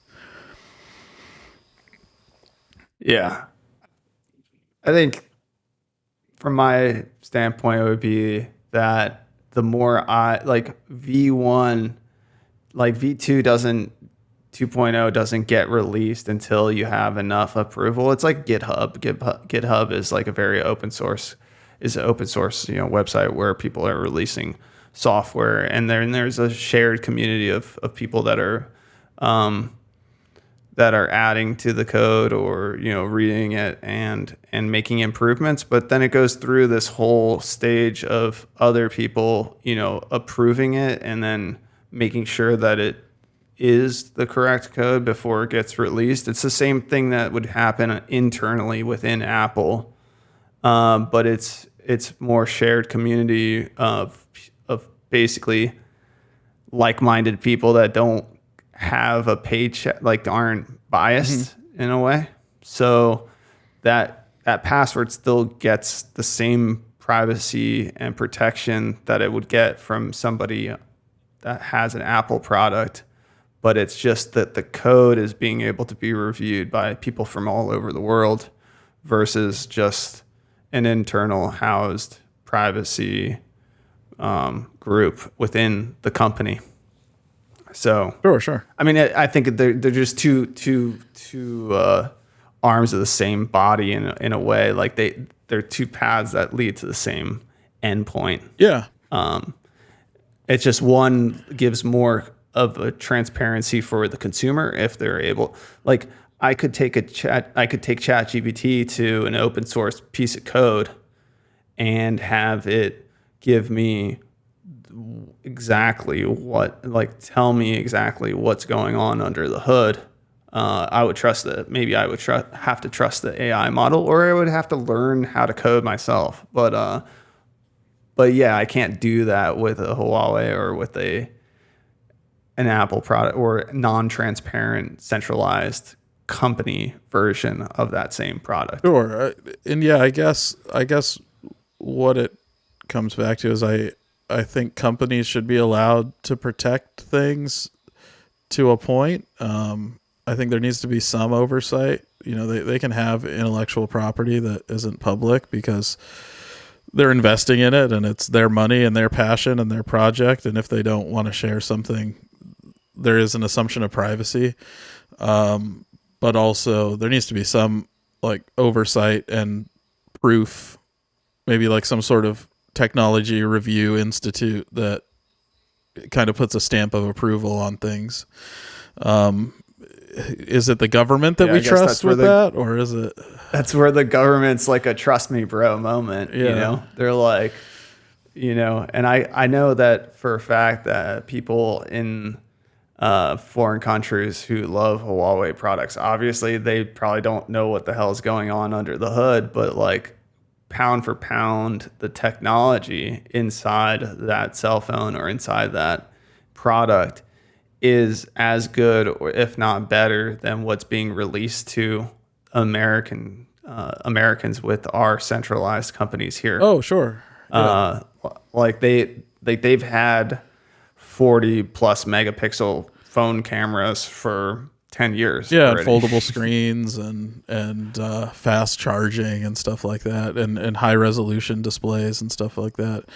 Yeah, it's interesting because that's one of the benefits of taking the reins off of the model and letting it be a little bit more government subsidized in a way.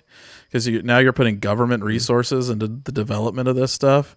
Are they sneaking other stuff into it? I don't know. But at least you have the backing of the government that is pushing your technology forward. And they're fast to release. I mean, they release things very quickly because they're the ones producing it. So they're producing, by day, they're producing Apple products. And then by night, they're taking that information and building a better version for Huawei. Yeah. And they're building our iPhones it's too. Nuts. So they're there's no, the intellectual property rights side of things is an argument for the continent of the United States, the what's here on this land here. Oh yeah. But the respect that is given to those things in foreign countries is doesn't exist. It's not. Yeah, it's there. non-existent. Well, the in the hardware, yes, I think the software is still pretty locked down for the time being, because that's really what sets it apart for now. I mean, that's why Huawei isn't creating an iPhone. I mean, they're trying, but the software development here is I feel better. I don't know. Maybe I'm mistaken, but our stuff like Nvidia and actually and then like the chip designing aspect, maybe not the manufacturing, but the designing of these chips, and Apple included, and Nvidia and Intel and these chip manufacturers, the designs that are coming out of here are pretty nuts. And there are some from China, I'm sure, that are keeping up, but I think we still have a slight edge in the chip market, the design market. It's just that those chips are being built in Asia, so like it's almost similar to what we were talking about with the Cantillon effect, where it's like if you're closest, the people that are closest to the printer get the money the quickest. They're the quickest to the money, and so they make the most amount of money if you set yourself up closest to the money spigot. Oh, definitely. It's the same with the chips. Like those chips are being produced in Asia, so the countries that are in Asia already are probably getting those chips way quicker than we even get to see them on our shore. Yes, yeah. I think, they're mostly made in Taiwan, right? Which that's one big reason that we don't want China to invade Taiwan and take them over, because then they'll have control over where these chips are actually manufactured. The experimentation side of things and the science behind it, I still feel we have a pretty strong hold in the market in the United States. Do you remember that story about they kind of brushed it under the rug, but there was that story about DeepSeek, or it was an AI model that China developed, and we had been in America, we were talking about for about 5 years about how much we need more GPUs, we need more data servers, we need more of this, we need more of that, and then all of a sudden some guy releases DeepSeek or some other, I think it was DeepSeek, but they basically were like, oh, actually, like with 1/10 of the processing power and like 1/10 of the energy consumption, like we're able to do more than you can do with your fucking data farms. So it's like it kind of flipped everything upside down for a little bit, and then that story just got buried. Dude. Yeah, did I hear that they kind of decided that while it was a great in theory that they released, there was no proof that it was actually happening that way, or it wasn't really a perceptible difference in their abilities. Like, it was an interesting kind of theory or topic, but I'm not sure. Well, me neither. I just feel I just remember, like, I'm just remembering it being like a hot topic for I remember too. a couple of days. It was like a week or something, and then it just like got squashed. Yeah, and it makes me wonder how realistic it is. Well, also, I mean, how our news media here is able to just squash stories and move on to another topic pretty fast before like you have time to research it. Or I think that's the race. That must be what's driving the race for quantum processors and stuff, is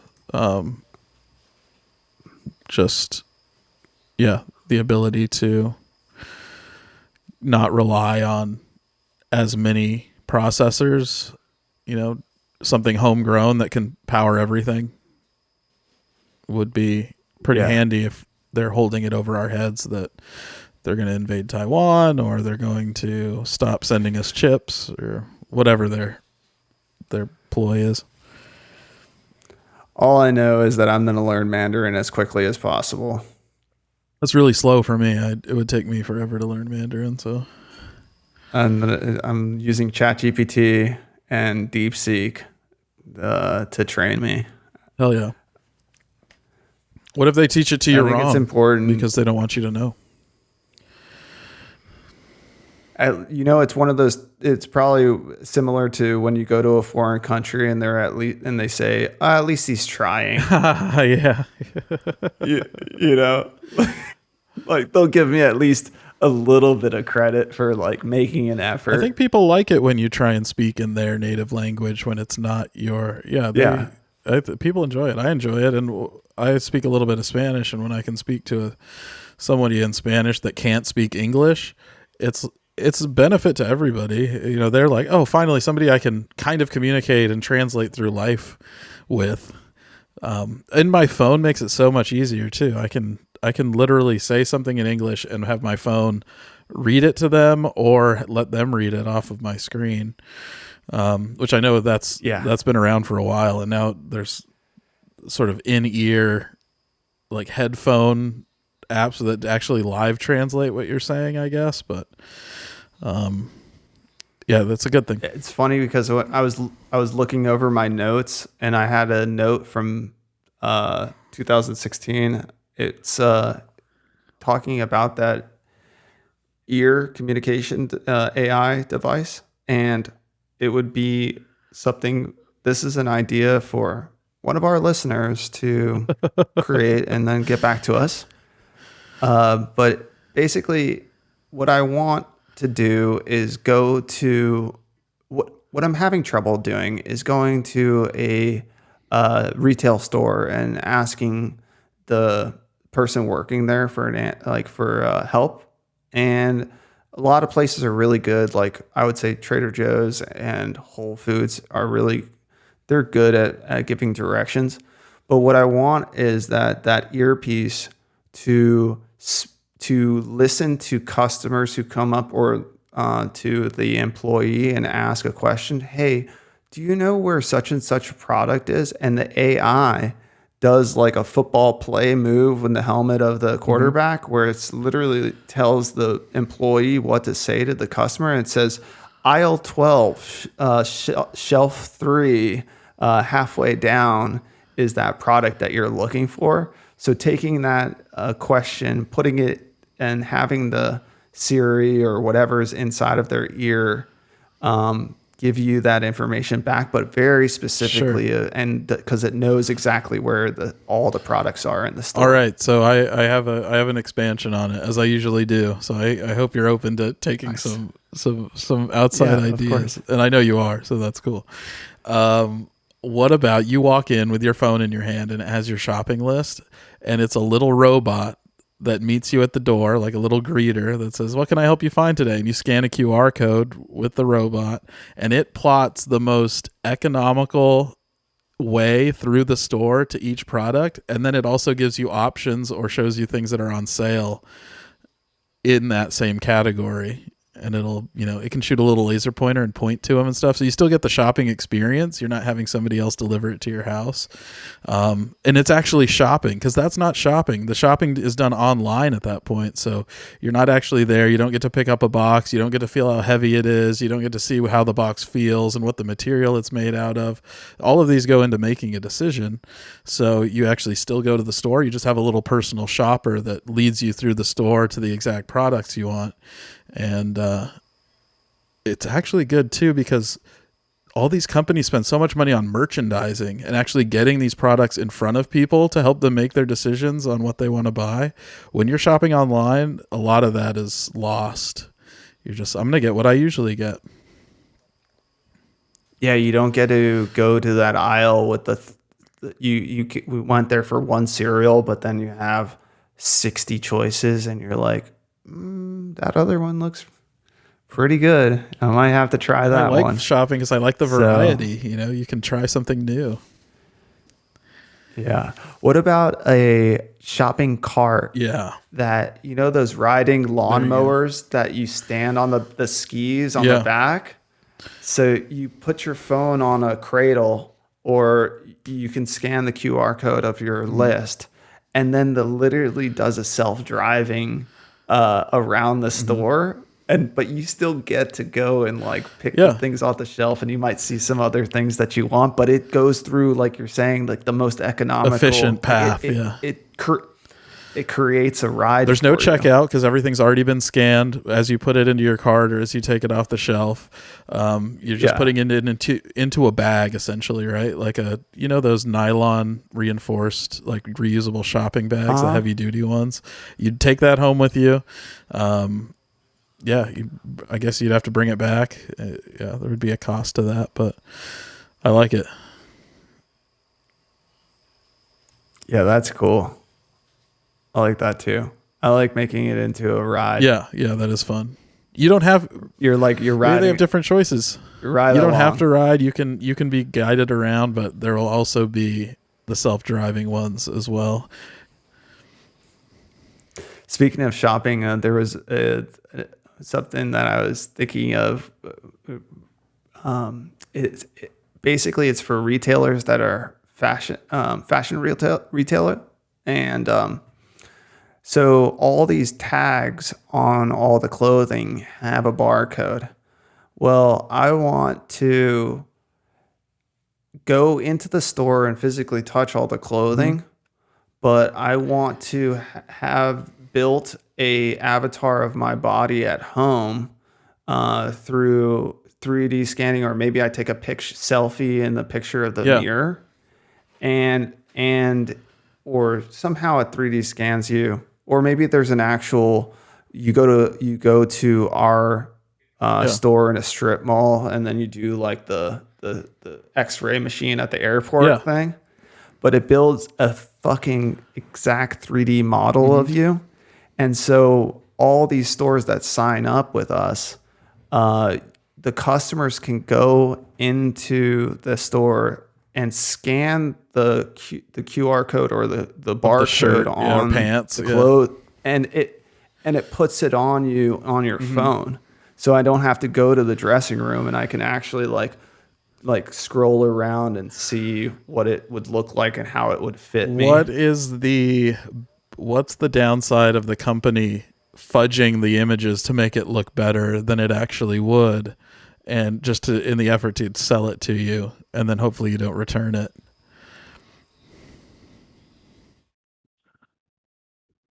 I don't know, but there's always a good return policy. There's got to, I like that more modern return policies are better than they used to be. Like most stores just take everything back, no matter what.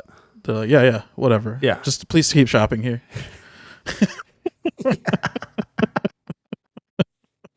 For the love of God.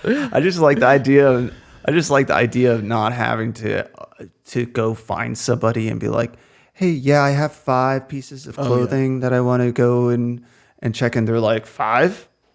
Did you read the sign? It's 4. And you're like, can I slide? Like, can you just 5?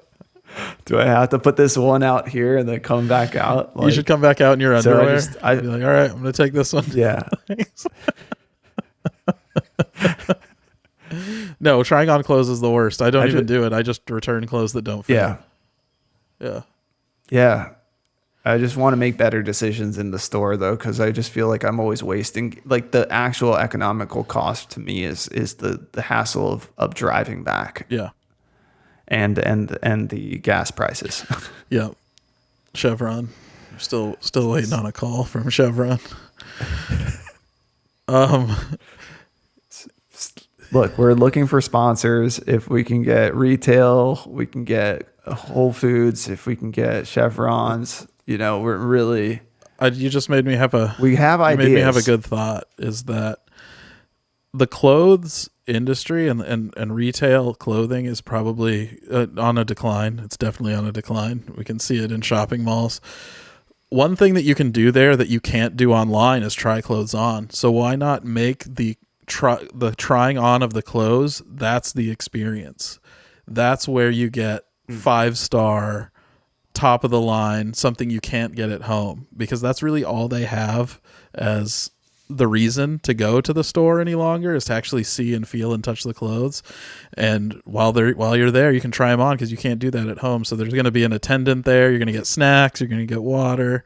You're going to get all sorts of cool stuff. Flip it flip the fashion retailers, flip the business model on its head, and really it should be like you can pick 1,000 articles of clothing on their website, but you go to it and it's like a laundry mat where like the stuff is on and it comes into his private rotating dressing thing. room, like a luxury private dressing room. Yeah. Yes. Yeah. Sorry, I didn't mean to cut you off. And then no.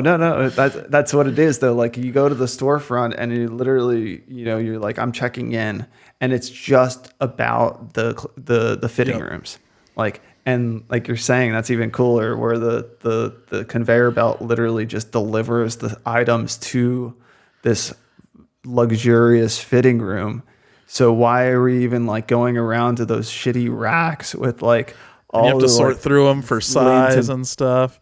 And if there was one and you're like, oh no, I should get this in a medium, not a large, you just hit a button and it comes to you on the conveyor. I love it.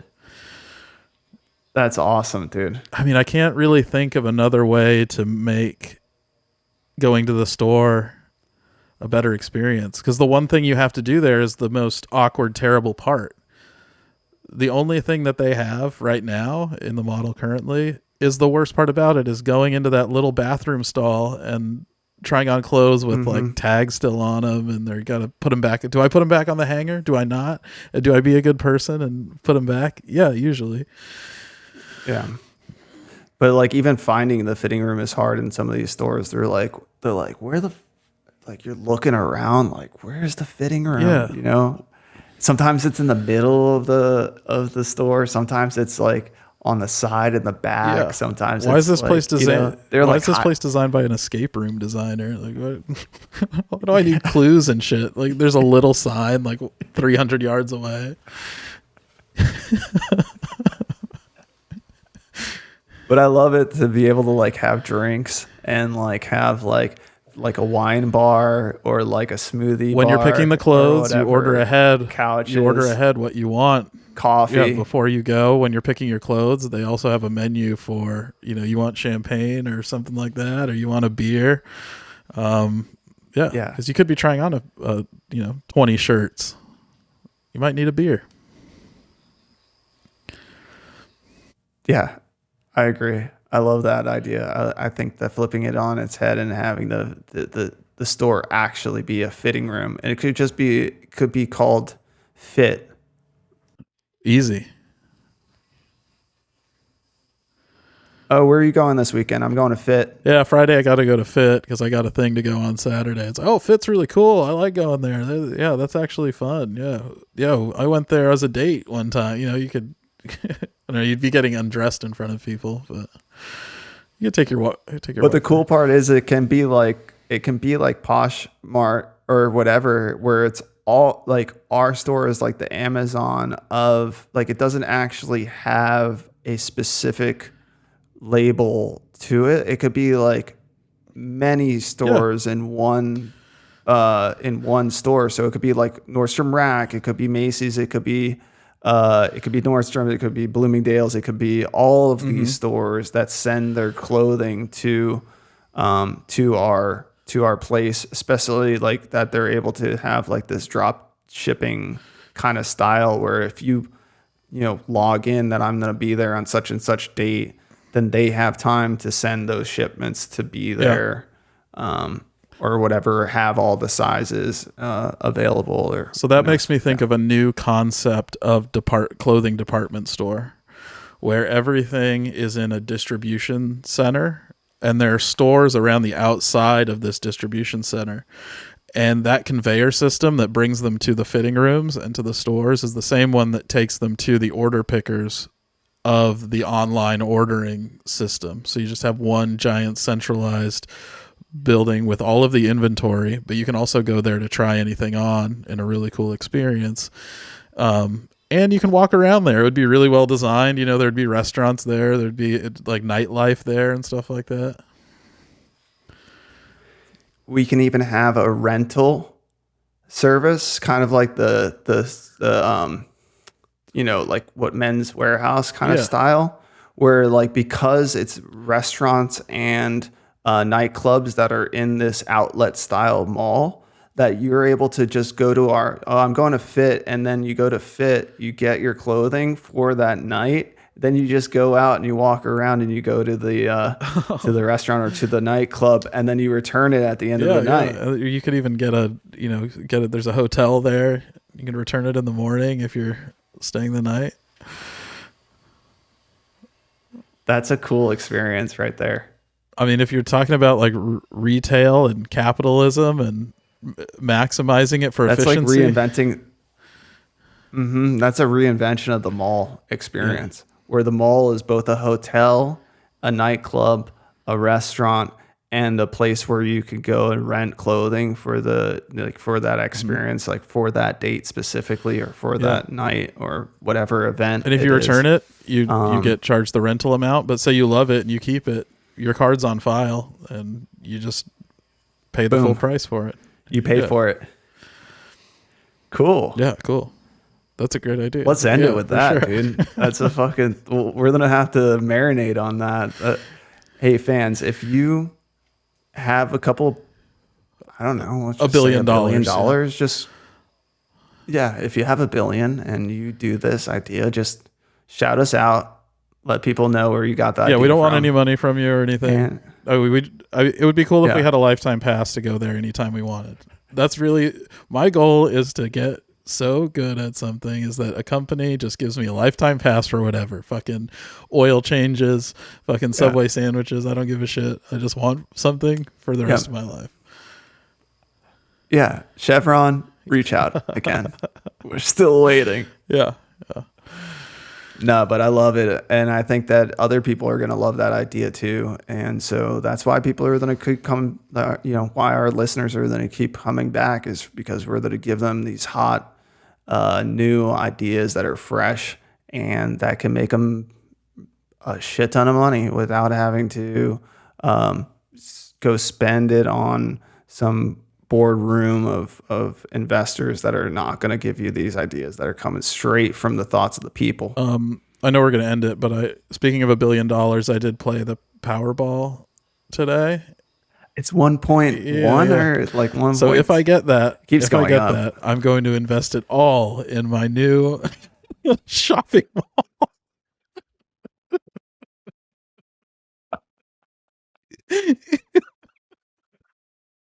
That's awesome, man. I vow right now. If you could flick off a little bit for Per Pilot, that'd be cool. Oh, there's going to be a whole Per Pilot pavilion at the at the new mall. A cat hotel. Yep. Yeah, no, that's excellent though. I don't play that because I don't know how they're actually picked, and if it's like voting, I have a similar feeling on that, but I really commend you on it, and I hope and I wish you the greatest of luck. Thank you. It's just fun to dream. It's a fun game where, it's probably not going to work, but the idea is what you're paying for.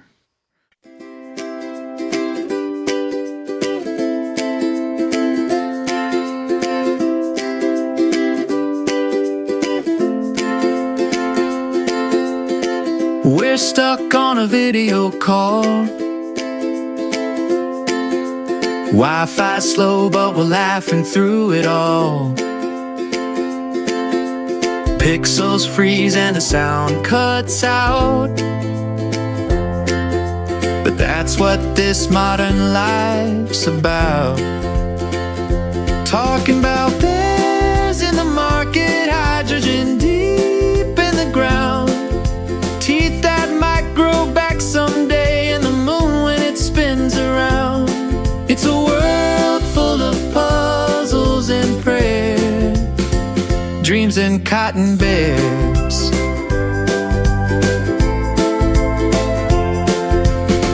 AI writes a brand new song. Wild gut feelings keep us moving along. Superfoods in the morning bowl. Solar storms that light the soul. Talking about hydrogen deep in the ground. Teeth that might grow back someday, and the moon when it spins around. It's a world full of puzzles and prayers, dreams and cotton bears. Dreams and cotton bears.